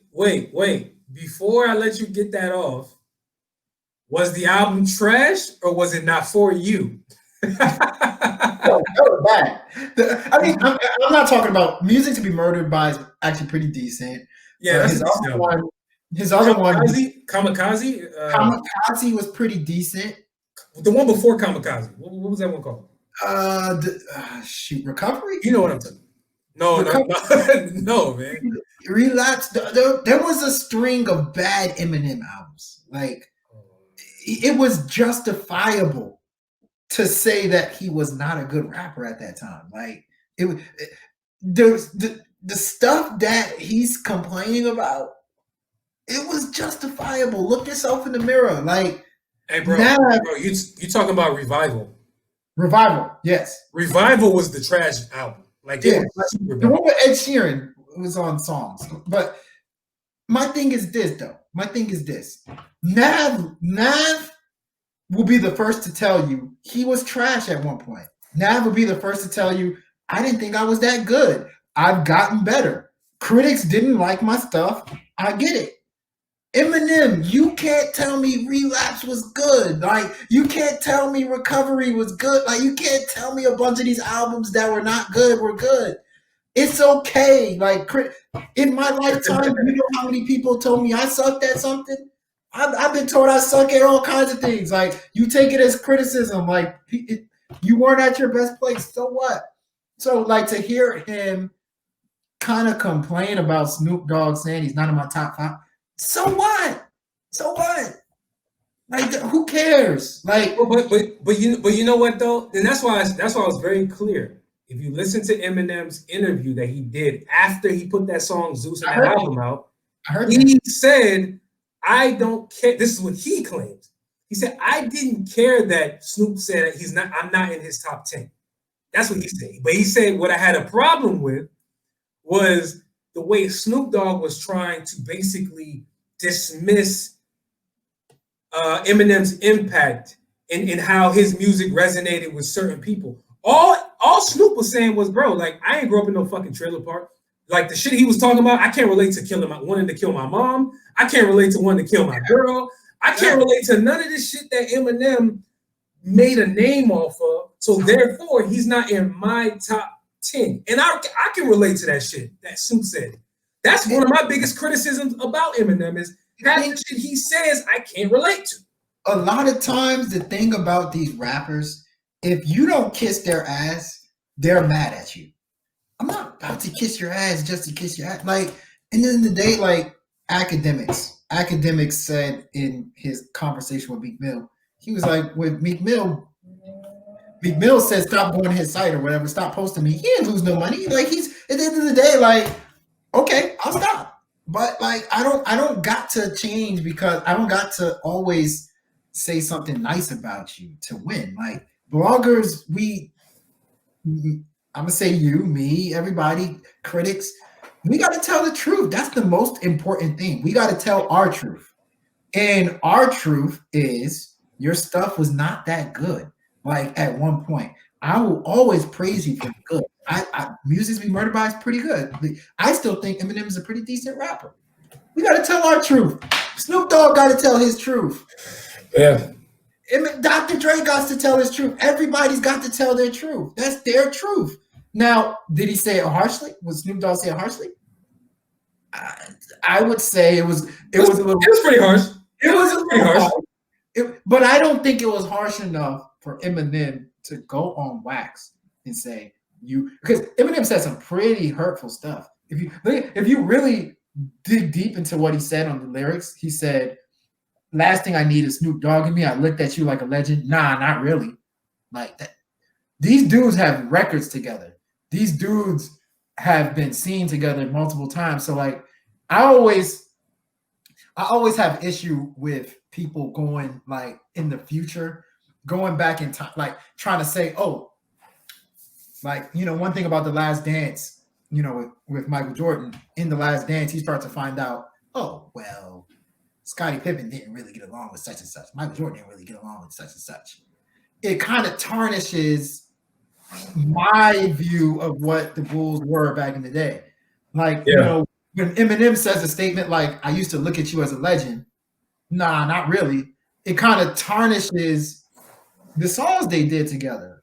Pick up a phone. Y'all both are almost 50 years old. Like, pick up a phone. It is what it is. It's funny because when I heard the line, I actually thought it was a joke. Eminem, like I said earlier, Eminem said he got Dr. Dre locked up in his basement. Did I take that seriously? So I thought it was a joke. Now, to go to your last question, sorry, I know I'm rambling. To go to your last question, where's Eminem in my top whatever? Eminem is probably, this is my truth, no disrespect, Eminem's maybe like 15, 10, somewhere between 10 and 15. Like, he's not ahead of J. Cole for me. Kendrick Lamar. It's not ahead of Lil Wayne, Jay-Z. Mm-hmm. I'm not even sure he's real talk. I'm not even trying to be funny. I'm not trying to be funny. I'm not sure he's ahead of Rick Ross for me. Like, bro, I was thinking the same thing. I'm not even trying to be funny. I'm not even trying to be funny. He's not. And to me, and respectfully speaking, I don't even believe he is ahead of DMX. I don't believe he's ahead of, I don't believe he's ahead of a lot of people. It's my truth. Yeah, exactly. And so I don't think we should spend time like really naming our top 10. That's not what this is about. It's more so about like you said, I'm glad you said that. Living your truth, saying what is on your heart, even if it offends somebody. And Eminem got to get over himself. I've had issues with Eminem going after people who are defenseless. Like, I will never respect, and I'm saying this straight up, I will never respect Eminem for dissing Britney Spears, for dissing Mariah Carey on records. I will never respect him for dissing people who are not on his level. Like, you should be, like, this is the rant that I've been waiting for, but I'm not even going to go all in. But and you said it, Nick Cannon is one. Why do we give Eminem so much credit? And why is he so feared in the rap community? When in fact, this is not a matter of opinion. This is a fact. He has never had a true back and forth battle lyrically with anyone who was even close to his level in terms of respectability. That is not something that should go unstated. As a matter of fact, we should ask ourselves, why is that? Why is that? I can think of a couple things why. Of course, I would be speculating, but to me, I'm not even going to speculate. But I just want people to really sit with that and say, all of them other people that we consider at the top of our list have either been in conflict with people who are on their level or close to it, or they were revered enough to where people didn't even dare go at them, and there was a legit reason why. The reason why Kendrick, to me, is in that top tier, not only for the album that he's come out with, not only because he's had multiple classics, well, because he can put out he can put out a song like Control, right? Remember when he's going at the game, going at everybody in rap and saying, y'all not fucking with me, and I dare one of y'all to say my name. The reason why he can say that is because people respect him enough to where they won't even dare say his name out loud. And the one person who really had an issue, who really came out and said his name that people respect, was Big Sean. He didn't really say his name, but people knew who he was talking about, right? We fuck with Big Sean on this show, and I think more people need to really respect Big Sean's legacy, not only for the music he's put out, but more importantly because of his ability to rap at a supreme level. But I'm not going to go too far on that convo. That's not what this is about. I just want to say Eminem is a legend. Let's be very clear about that. Eminem is an incredible rapper. Let's be very clear about that. But to act like it's blasphemous to say he's not in somebody's top 10, we got to stop that shit. Eminem is not in a lot of people's top 10. And if he's in yours, great. Have a blast. Go listen to more of his music. It's not crazy to say he's not in your top 10 list. That's what we got to get over. We have to stop that. If somebody said Jay-Z is not in my top 5 list, you need to be drug tested immediately. And even if he was not somebody that you really, really listened to growing up, you should revere and respect his discography and understand the impact that he's truly had in rap enough to where he should be in your top list. Just off that alone. Well, it goes to this. The thing I have an issue with is in hip hop. Hip hop is fractured. Like the people's opinions on hip hop is fractured. Okay, like if in the NBA, right? Let's equate this to NBA. Sports, NBA and hip hop are very similar and synonymous. In the NBA, when you talk about the top passers of all time, Magic Johnson's on your list, John Stockton's on your list, whoever, LeBron James is on your list.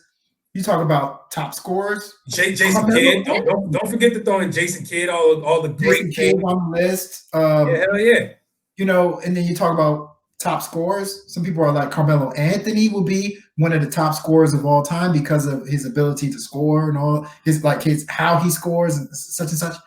How come hip hop people don't do that? Like, let's say Eminem, when you talk about MCs, when you're talking about killer MCs, like can go toe to toe with anybody, Eminem's on top 5. Like top 5 killer MCs, like serious punchlines, such and such. When it comes to song making, Eminem is not in my top 50. Top 50. He may not even be my top 100 when it comes to song making. Why Eminem makes my top 20 in rappers of all time is because he is a superior rapper in terms of MC skills. Skilled. Yeah, I say it all the time. It's technical ability.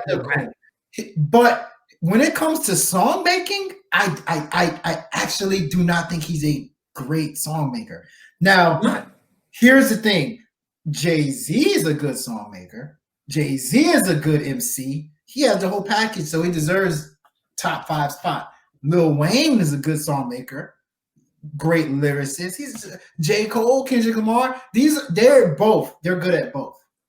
But in terms of MC skills, yes, Eminem is definitely in my top 5 in terms of MC skills. But in terms of overall rappers, he's not. And that's just my opinion. Thinking of it subjectively. No, that's actually a great point. That's a great point, man. And it leads me down the path of, towards the end of this last decade, 2020, where, as always, when the year ends, people put together their top lists of the year, right? When I watch people's lists, the reason why it's hard for me to put out a list is not because I don't think I can come up with a quality one. It's because I want it to be very clear that this is my list. This is my list. I'm not speaking for the world. This is my list. I think that's where people get it fucked up. They say, here's the top 50. No, my G. That's your list. And your list is trash. Let's be real. But more importantly, to your point, right? Why is there not a separation of top 5 artists, top 5 rappers? They'll put in people who are like at the technical level of rap, like people who are more aligned with like Eminem, right? Like people who kind of do what he does. They're very technical, right? Look at the Grammys list of people who are on that list of top of rap album of the year. All of them, if not majority of them, are great technical rappers. But it's like, why is that the only criteria that is at the forefront of rap when we're judging and evaluating rappers? What, like you said, what about song making ability?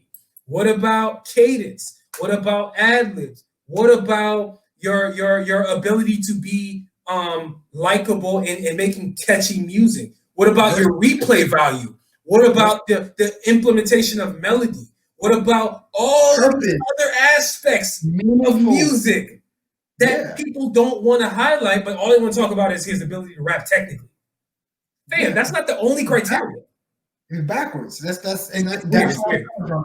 But don't worry, Eminem will insult all of us on music to be murdered by 3. He'll say, Uchay, you don't know nothing. You were a legend. Never mind, or something like that. All I'm gonna say is this, Eminem, if you diss me, it will be an honor. Make sure you tag me. My Twitter is on the screen right now. Just make sure you tag me. It's UCHAY. VA, not BA, VA, okay? And Quincy's right here is on the screen. Hey, man, stop! What you put me? I don't want that. I'm not scared of Eminem. I'm scared of the crazy ass fans over here talking about, hey, I'm gonna bomb you. Yeah. Hey, man, listen. Respectfully, okay? Respectfully. There you go with that respectfully again. All right, well, let's move on. So last topic is 2021. If you didn't know, 2021 is right now. Beyonce even rang the new year on Instagram. Beyonce rang it in. So that means 2021 is real. 2021, we're living in it right now. It's still early. So I wanted to talk about some predictions for 2021. Like, what artist do you think is going to blow up? What artists do you think might tank? Such and such. Who are some? Let's just keep it at. Who are some artists that you're looking at that you think might blow up this year? Yeah, so obviously there's the obvious names. Wait, did you say blow up? Is that what you said? Could be blow up. So we're talking about newer artists, right? Yeah. Okay. We'll keep it at that, and then we'll end with like what are some artists that we are looking forward to having big years that are maybe already established, right? Yeah. So as far as newer artists that maybe hasn't blown up yet, here's a name for you, Tyler Yahweh. Tyler Yahweh. I discovered his music in 2020. Apparently, he had been putting out music for a few years, but bro, he makes great music. I'm sorry, like he's not a rapidy rapper, right? So we're gonna get away from that in 2021. If you guys haven't noticed, we have much more of a diverse ear in terms of rappers. We don't just stick to the dudes who are supreme lyricists and whatnot. Although I do appreciate them too. We're gonna highlight some people that do other things as well. To me, I think Tyler Yahweh makes great music. I think he makes catchy music. I think he has a really cool presentation with just everything that he does. He hasn't really become a household name. However, I think he's on his way. He dropped a song with Post Malone last year called Tommy Lee. A bunch of people jumped on the remix. I'm really looking forward to big things from him, honestly. Like I really like him as an artist. Okay. Of course, you already know, man. St. John. Listen, I'm gonna be real with you. Until St. John gets his credit and his just due in terms of where I believe his talent meets like the way his music is received, I'm gonna keep basically advocating for people to really like take a listen to his music because I think he's that good. So the same way I believe he elevated from 2018 to 2019 and from 2019 to 2020, I feel like the trend will continue with St. John. I really do. Like, I think he's going to have another big year. The last album he came out with, I feel like it's really starting to catch people's ear. I'm still not seeing people really talk about it as much as I probably would like. However, I think it's only up from here. And then the last guy, I do have a lot of names, but I don't want to take all show. The next guy that I actually think has potential to really take off in the new year, this year rather, is Dax. I listened to Dax music. I really listened last weekend, and I said to myself, wait, let me go backwards, because that's what I like to do. When I discover somebody and I really start tapping into their new music, I want to go back to see, have they been putting out music at this high output? And if they have, how long has it been? And to me, I heard Dax's last project that he put out in March of 2020. I forget the name, but I'll find it as I'm talking. And he also put out a couple projects back in 2019. So when I evaluate the way his career has really been kind of going at an upward trend, I feel like Dax could be that next big artist because he goes viral. His music is riveting. He creates incredible imagery for his videos. And I think that his music is really impactful at a human level. And I think he has all the tools, to be honest with you, to really become a big artist. I'm not even gonna lie to you. I said this on Twitter. I had a convo with somebody on Twitter. And I really do feel like he is a more likable and a more genuine sounding version of Joyner Lucas. Like, he really is. Like, what we see of Joyner Lucas, he could be what Joyner Lucas does, but really go to another level because he just seems more genuine and seems more authentic the way Dax presents his music. He's a little weirder. And he's a little wacky, right? You see the Batman theme, the Joker theme, that whole thing. Tell you, he goes viral because of that, but it's matched with talent. And so I think that could have a big year. So those are like three dudes that I'm really looking forward to having going to another level in this new year. What about you? You broke the internet because things are lagging. with those comments. Wait, is it still lagging right now? Yeah, it's like acting shaky. It's acting shakier than the police at the Capitol. Jesus Christ. For me too. That was possible. I didn't think that was possible. Me too. It's acting that shaky. Damn. All right. Well, I mean, let's push through it. Let's. To me, it looks good. I don't know about you. It looks good on mine. It's going like this. It's like, oh. But anyway, so I got a long ass list. So give me three, man. Don't give me all of them. No, I'm gonna go through my whole list. Don't you dare. Give me three. I'm gonna go quickly. I'm gonna say some names. I'm gonna just do it quickly. Okay. Fair. I think J.I. the Prince of New York. That's somebody who I think is gonna be very big. He sounds like the little TJs of the world, the A Boogies of the hoodie with the world. But I think he has like a poetic aspect to him that I think is going to resonate with people a lot. He is definitely booming. I can see that. There's some dude named Toosii. Mm-hmm. I believe he's from Florida. He's from New York, I believe. I was born in Toosii? New York. Toosii. I believe he's from Florida. Hold on. Okay. But he's been on the Baby's album. I've noticed that he's been a go-to guy for a lot of people, that if you want to add like a unique type of flair, I think he's going to blow up soon. I look for the Kid Leroy.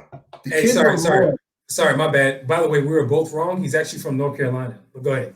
North Carolina. Oh shoot. Okay, there we go. Yeah. The Kid Leroy. I look for the Kid Leroy to take that next step.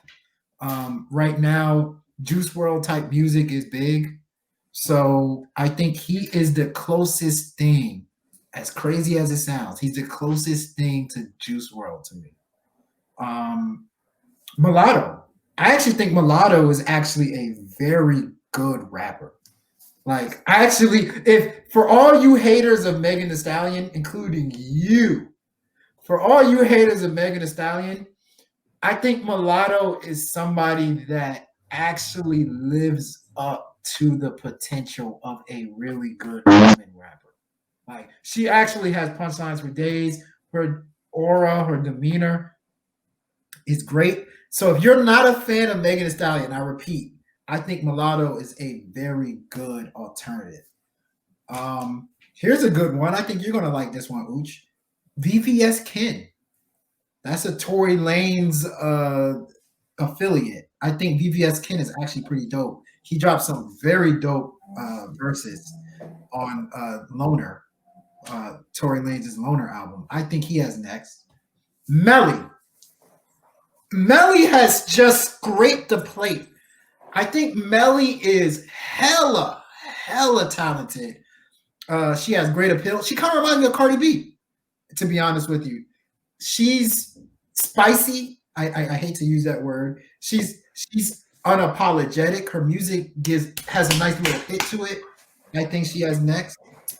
I look for her, H.E.R, to take another leap. I know people are like, her already done win a Grammy. Her already done put albums out. I feel like her, I tell people all the time, her can go down as one of the greatest artists of all time. She has the potential to go down as one of the greatest artists of all time. And I think she's going to hit us with something in 2021 that puts her to that superstar level. Her. Russ. I think Russ is finally getting the respect from the hip hop industry.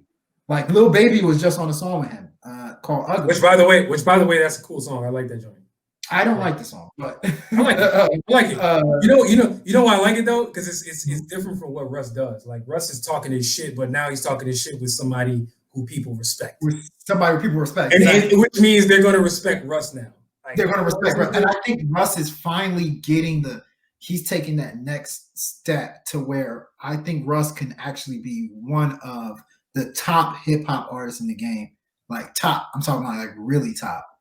Mm-hmm. Russ in 2021, look for him. Here's my last two I think are very interesting. Tems.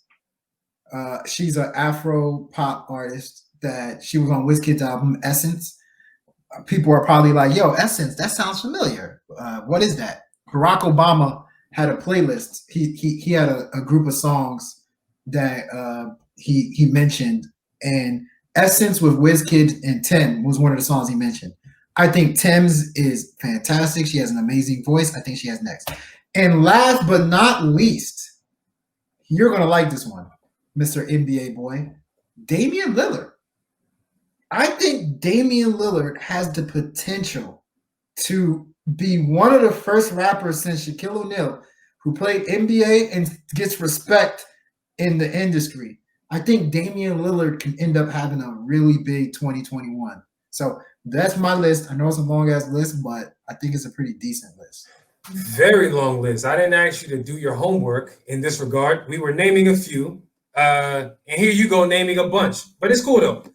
I agree with a lot of the people you named. I mean, like I think a lot of the people that you named are going to have much better years than they had, in 2020. I do want to see more from Melly. I love Melly's persona. I actually really love Melly's music. I think she has a lot of potential. I think she needs a record. She needs a record. She needs a song that is going to get people excited. I'm yet to hear it. I think overall her music is good, but she needs that one. And I don't know if it'll come with the collaboration, but she needs it. I'm telling you, she is in dire need of a record. Dire. Yeah. So I really want to see her blow though. But yeah, I like the list. I like the list. It's a cool list, man. Okay. Next time, don't do your homework like that. I said name a few, and you named a goddamn army of artists. By the way, Mulatto is dope too. Very dope. Mulatto. Very dope. Mulatto is amazing. Like you said, she can rap. Yeah. She can rap, and I like her fearlessness as an artist. She can sing. See, to me, she's confident. Like she's she can sing. She's confident. She's confident when she's singing and rapping. The song "Sex Lies" with Lil Baby. Speaking of that, Lil Baby gonna take off this year. Like, let's not act like Lil Baby didn't have an incredible 2020. I believe his 2021 will be even greater, like on a whole nother echelon, for real. That's saying a lot. I don't even think it's saying that much. Like, it's trending that way. It really is. So, okay. Yeah, man, cool list. But let's take a little break, and we're gonna come back and we're gonna talk about some indie artists that submitted their music to us. This is the Ill-Advised Wise Guys podcast. All right, we are back. Here to bring you guys some new listens, some new reviews. It's a new year. It's a goddamn new show. We want to listen to some indie music. We got a lot of submissions, by the way. So shout out to all of y'all for really stepping up, really seeing our call to action. If you want some reviews from the Wise Guys, be sure to submit your music at that URL right there below on the screen, illadvisedwiseguys.com/contact. Or you can hit us up on Instagram, right? The link right there is below, or you can hit us up on Twitter. Either way, get in contact with us. And yeah, man, how do you feel about us reviewing new music, Q? Like, how do you feel about that? How do you feel about the exposing new music to the people? I love that it. People maybe have never heard before. It's up my alley. It's how you can describe me now. I do it as a hobby. I do it for fun. I do it for some paper. So I'm ready. This is fun. 100%, man. So the first song/artist that we have on the list is a guy named Miroj. Excuse me for not knowing the correct pronunciation of your name, my brother. But he dropped a song called BDE. And yeah, man, let's break it down, man. Q, what do you think about the song? First impressions, slaps or not? I'm gonna give this song about 4 to 5 stars, honestly. On it, Miroj, like, he spits relentlessly. He goes ham, cheese, and mayo on this damn song.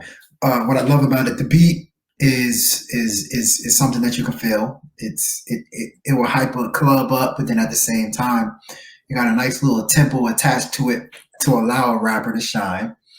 And then also, Miroj just hits us with crazy ass flows, thought-provoking lyrics, gangster-ass lyrics, and he also comes across as a little bit of Jordan Lucas, a little bit of 21 Savage, a little bit of Big Sean, and then a little bit of himself. So I actually think it's a really dope song. Once again, 4 to 5 stars.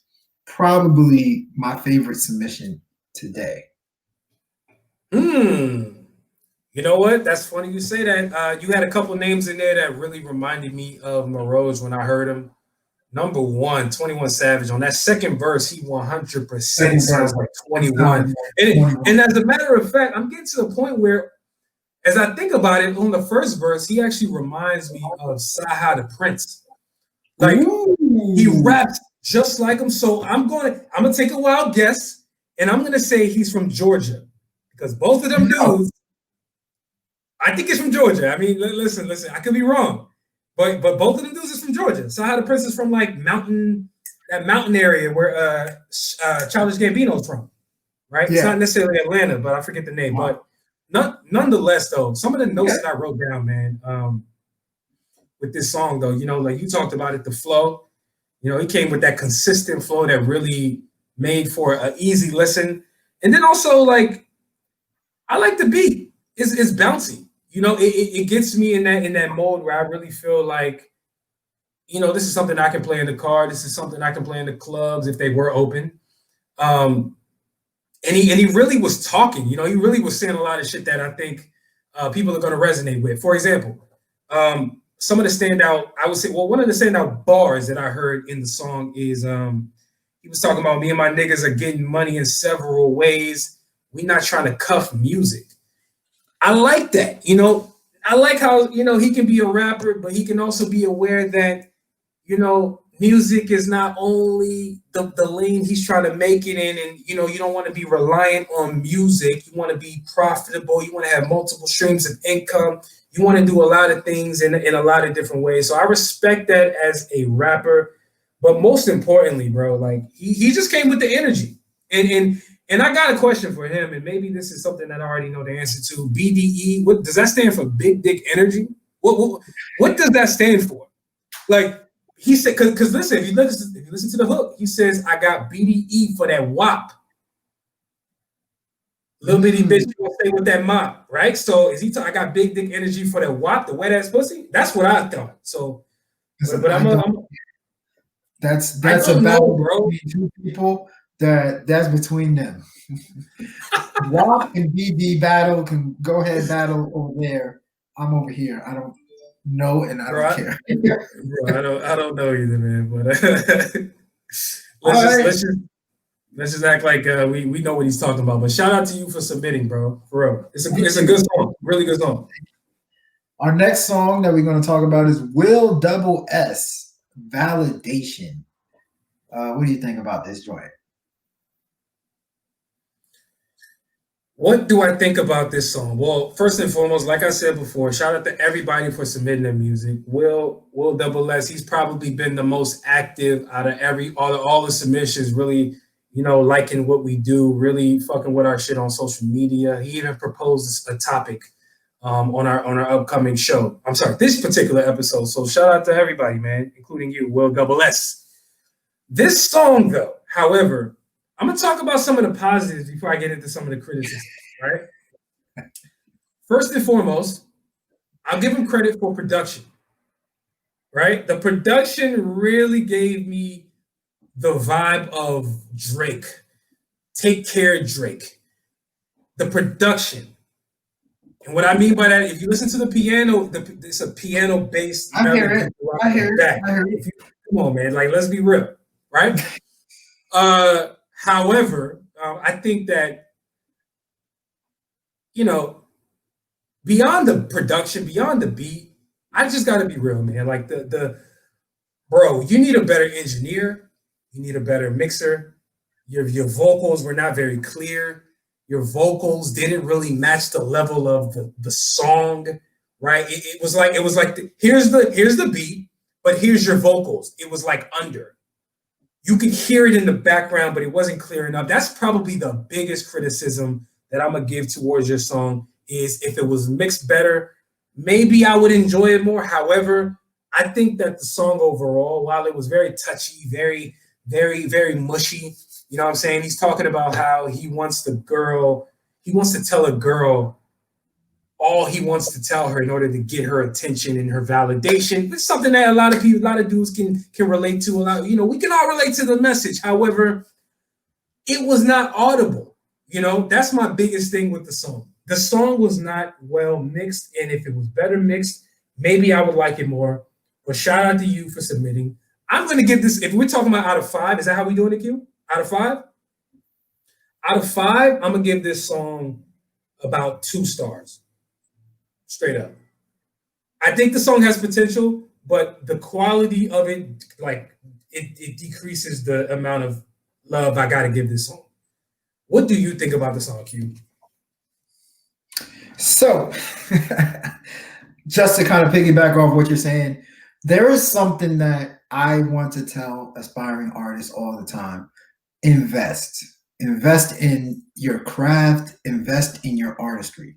Us alone, the hundreds, thousands of dollars that we put into this podcast, that we put into our website, sometimes we don't get it back. Invest in your craft. And for me, what the big takeaway is what you said, that the quality does not sound good. That point blank period. The quality of the song doesn't sound good. The vocals sound mushy.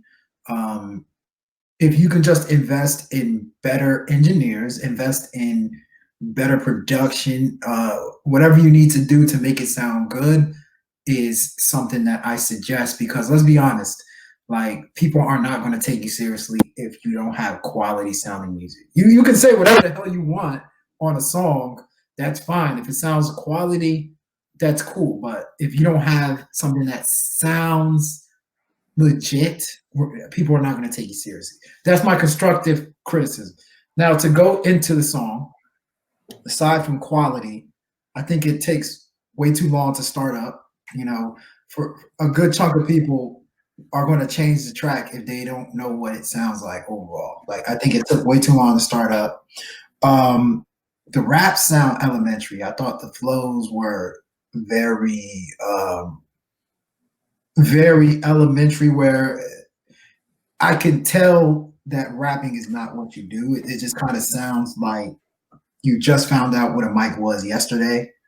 Yo, don't do it like that. He just found out what a mic was yesterday. I will say I like the vibes. I love the vibes kind of going to the vibe is cool. I love the vibes of the song. The song gives off this whole therapeutic vibes to it. And I like the topics. I like the passion that you show, but overall I don't like the song. And so I'm gonna give it a 1.5. Or can we do 0.5s?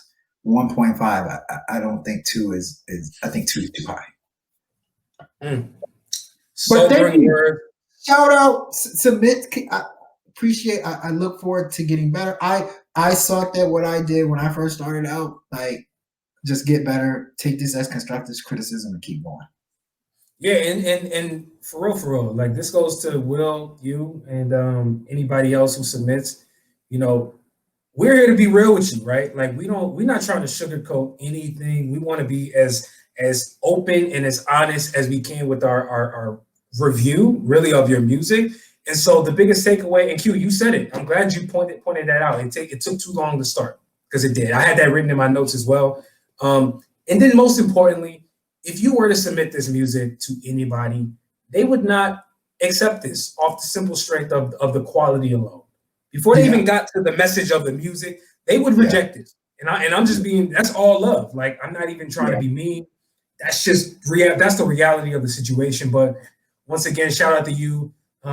Stay in contact, bro. We already friends on social media, and we will continue to be. But yeah, man, keep up the work, man. Definitely improve, man. That's one thing we will stress to everybody on here. Yes, sir. Yes, sir. Let's move on up. That's on you, man. Kick it off, bro. That's on you. Oh, is it? Oh, shit, my fault. So the next song that we have to talk about is a submission that was given by an artist named Kilevrah Cash. I'm not sure if I'm pronouncing that right, but he dropped off a new song for us to review called Brotherhood of Mutants. I actually have a lot to say about this song. But Q, give me your thoughts, and then I'll jump into mine. I'm actually curious to know what you have to say first. Let me hear what you got to say. For sure. So for me, this song really is one of the more quality submissions that we got, in my opinion. Overall, I want to say the song is fire. I love the hook. I love the melody. I love the meaning of the song in general. And overall, listen, I'm not nitpicky around here, but I will say I don't really understand the title of the song, Brotherhood of Mutants. It's a very odd name. But if we go beyond that, the song is dope. I love how the hook gives me chills, man. I really think the singer did a phenomenal job at really conveying the message of the record in general, really giving me the feeling behind the verses, because both of y'all who was rapping on that on the song, really killed it. You gave me New York vibes, you gave me 90s vibes. And one thing that I wrote down here was, the song gives people a blueprint on how some people have to do what they have to do if they come up in circumstances in the hood, and really just situations that they may not necessarily be proud of, but they kind of document that for me a little bit, where they really gave me a lot of those vibes. But overall, I think the rapping was phenomenal. I think that the hook was moving. The production was great. This is a dope song. Bro. So out of 5 stars, bro, I'm going to give this song a 4.5. 4.5. Okay. All right. I'm gonna start off with the rating. I'm gonna give it a 3. 3 out of 5. So how I would describe it is an old school rap banger that is powered by wisdom-filled bars and gritty vibes. What I love about the song is that he, kind of what you said, he opens up in a way that is pretty personable, like relatable. I think he flows well. Both rappers actually on the song flows well, and the hook is hella moving. It's hella moving. It's deep. It's powered. My only issue with the song goes back kind of in a lesser note to what I said about the previous song. It's the quality. I feel like it's still a little blurry. It's not as blurry as the other one, but it's still a little blurry. I feel like when the singer sings, he has a great voice, but it sounds kind of blurry. It sounds kind of like his voice is overshadowing the beat. You know what I mean? If you can get that mastered, I think that song, it would be like a 4-star song, 5-star song. You get that mastered.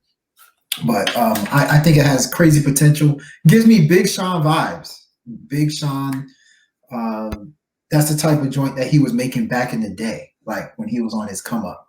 That's kind of what it reminds me of. So once again, I give it 3 stars. But like, if you can master it, I think it can end up being 4 or 5. See, for me, I was able to like move past the mastering. I did recognize that as well. But it wasn't as bad as it, maybe could have been. I do think it needs improvement. It needs improvement for sure. But I don't think I don't think that if somebody heard this song, they would immediately listen to the fact that it didn't sound good. It won't take you know what I'm saying? away. Like, what I mean by that is like your average listener is not going to be like, yo, this shit doesn't sound up to par to the stuff that I'm used to hearing. It's just because you and I, we are like looking at music, in general from so many different angles, not only from the content, not only from the rapping, the production, the quality. We're looking at it from so many angles, so we're able to provide that. But I'm talking about like your average person may not really feel that way. You know what I mean? Don't get me wrong, it's a fantastic song. It's a fantastic song, and that's why I think I gave it 3 stars. I think it's a really good song, but if you can, it will go next level if you can get it mastered. Like you can go to like 4 or 5, in my opinion. Next song, Young Will, Slap a Hater. Damn, that's harsh. That's just rough. Yeah. Slap a Hater by Young Will. Yo, listen, one of the more aggressive submissions, one of the more aggressive song submissions that we've gotten. Young Will, I think he got his point across with this song. That's what I gathered from this. I think so. I think so. I feel like what he wanted to accomplish with this song, he did just that, because the song is aggressive, extremely aggressive. I mean, let me be very clear. And actually, to the point where if you don't get into multiple fights after listening to this song did not hit you properly. I'm just being real with you. Like, it reminds me of Knuck If You Buck, right? Like the way Knuck If You Buck gave you that feeling, right? It gave like you wanted to hit somebody right after hearing the song. That's what this does. So I think he was going for that. So shout out to you if that's what you was going for. You did that. You did that, bro. I'm gonna be real with you. And some of the other things that I wrote down, which after listening to the song, was production-wise. It gave me this like Young Dolph vibe. Like I felt like this was that gutter Memphis. And bro, I don't know where you from, Young Will, but we kind of talk to a lot of artists from around the world, UK, the South of America, Russia. We got a lot of submissions from all over the place. So I'm really just touching on the production and where I think the music is coming from. It sounded like some Memphis shit. I'm not gonna lie to you. I hope I'm right. But it gave me that gutter vibe. And really, what I would say as a whole is this is the type of song that needs a video. Because Hell yeah. Because if you really approach this song kind of like how DaBaby approaches music with visuals, I need some comedic, some lighthearted videos associated with a song this hard hitting, this aggressive. I think it would really make the song come to life. Overall, the production feels a little dated. I'm not gonna lie. You were rapping very simple. The bars was kind of elementary. But I say that respectfully because I don't think the song called for that per se. Overall, I actually like this one, man. I like this one. This was a good listen. I'm gonna give this song a 3 out of 5. But it has potential with visuals if you were to add that onto it. So that's what I got to say, man. What do you think about it, Q? That's a great point. That's a great point about the visuals. I agree with that. Like if you can make a little lighthearted, like move, chick, get out the way. Like the visuals to that was a little goofy, even though it's talking about stomping people out. But right. I agree with you. This song gives me little scrappy crime mob type vibes. This is the type of song that, remember back in the day when people used to go to the clubs and fight and people used to knock people out the way and stuff like that. That's what this song reminds me of. But here's the thing, like I think he hits us with some sneaky good flows and some sneaky good, let me not say flows, sneaky good lyrics, wordplay. Like I can tell Homeboy is a lyricist. Like I can tell that he actually takes his time when he makes his records. I will say the one thing about this song that I thought could have been, well, the one thing that I hoped for him to clarify is whether or not he wanted to rap with shaky flows. Like, because there was times in the song where his flows were a little shaky, like kind of stumbling on his words a little bit. But I actually think he did that purposefully. I'm curious to know if he did that on purpose, where he was purposely trying to rap with the shaky flows, or is it just one of those things where he's getting better as a rapper and flows is something he's continuing to tweak. Whatever the case may be, I think this song's good. I would say it's 3.5 if I can be that person that can get in the middle of a 3.5 and a 4. I think it's a good song. Hella potential for sure. That's fair. I see a lot of the things that you're saying as well. You're right, man. The flows were a little off, but I don't know. I felt like it worked for the song. Who knows? I think you never know with rappers, bro. Like he probably intentionally did this shit. You know what I'm saying? Exactly. It's just clarification. Like, is that something that you wanted to? Did you want to flow like that on purpose? If so, it's all good. I've seen that. You know what I mean? For sure. the next song that we have to talk about, and actually the last song, we got so many submissions, guys, but we can't get to all of them on this show. But the last one on this show is a song called Bishop by a guy and a rapper named Lowdown. The song features J Nutty Bread. What do you think about this song, Q? I'm scared of it. I listened to it. What are you scared of the song? I'm scared of the song. I listened to it from under my bed just because I thought Boogeyman was coming for me after I listened to it. I mean, it's one of those joints where, like, you gotta like underground rap, underground street rap to really, really like this joint. Like, I would be surprised if the Undertaker did not make the beat for this song. Yo, thank you. Yo, this shit sounded like Undertaker and Kane WWE. I swear to God. Undertaker I wrote that down, bro. Undertaker on the beat. Undertaker on the beat. You know, they got the little dong, you know that? Like, I guess the little bell. Yeah, hell yeah. Bell, yeah. And you know, Lowdown and his homies, they do a good job of playing like rap boogeymen. So that's always dope to listen to. I'm a horror movie fan, so like I soaked it up. I mean, a whole bunch of different flows, lyrics that are heinous. I think it's a pretty solid song. Pretty solid song, especially if you're a horror movie fan. Pretty solid song. That's a fair critique, or not even critique, but I should say assessment rather. For me, some of the things I wrote down, bro, like the organ / piano in the production gave me this dark feel. So I'm glad you said Undertaker and King, because that's exactly what it reminded me of. I like the fact that the song was gutter. It was dirty. It was aggressive. But it was almost like they still were kind of cool about it, right? Like it was like this melodic feel in the hook, like I be on some other shit. Like he had the nerve and the time to actually harmonize on a trap / melodic type production. Like it was just weird. Overall, like I liked what I heard. I appreciated it.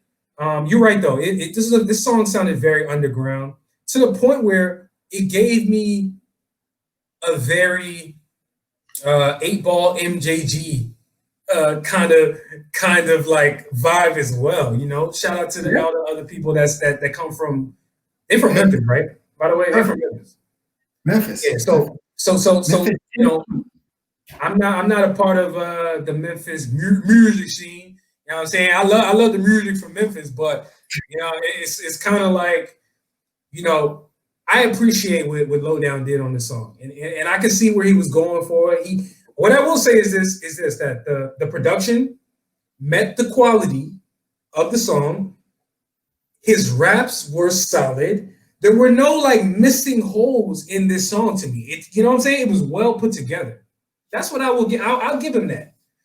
I'll give him that. So overall, but I'm gonna give this song about a 3 out of 5. I feel like it could have been a little bit more flair added to maybe some more animation given to the lyrics, you know what I'm saying, of the raps. It sounded a little bit tamed. I feel like it could have went to another level if he were to be a little bit more animated in the lyrics. But maybe that's your style, bro. I haven't heard any other song from you. Maybe that's how you rock, you know? So regardless though, it's a quality song. I'll give you that. I actually give it a 4. I mean, for the genre or subgenre that it's in, I think it nails it. It nails grungy, street, scary rap. I think he nails it. It would be perfect to hear it as a cut on an album. It would be perfect. Like if it's like the 5th or 6th song on an album, especially a concept album, oh man, I'm with it. And apparently, well, according to you, he needs to start pitching this song for horror movies, because independent horror films, because this shit might fit right in line with the trailer. Imagine a production of this song as the trailer to an indie horror film. That shit might work, bro. It might work. Somebody give Jordan Peele's number. Go ahead and put it on the Jordan Peele movie. That joint will be dope as hell. Dope. I agree. But overall, yo, like we said before, we appreciate all of y'all for submitting your music. We don't take that, lightly. You gave us the keys to really give you guys some feedback, and hopefully we were respectful enough to give you guys the just due that you guys were looking for. If any of you guys out there are hearing this review and you want to submit your music, go to our website, www.illadvisedwiseguyz.com/contact, and get in contact with us, my boy. or my girl. That wasn't that bad, right? We weren't too bad, right? Like, I think we were pretty decent. We were respectful. I think we were respectful. We're not scary. And they made it easy for us because we got some dope submissions, So overall, though, I think that concludes the show, bro. We can go about our day. Hopefully you guys like the show. Follow the show on Instagram, Ill-Advised Wise Guys. Follow the show on Twitter, Ill-Advised WPause, and make sure you follow me, UCHAYVA on Twitter, and make sure you follow my guy, man, QDeezy for Sheezy, aka the lamest guy in the Heezy for Sheezy planet, whatever the hell I'm talking about. Yo, this has been a pleasure, man. We appreciate you guys for joining. As always, if you are giving advice, make sure it's ill. Yes, sir.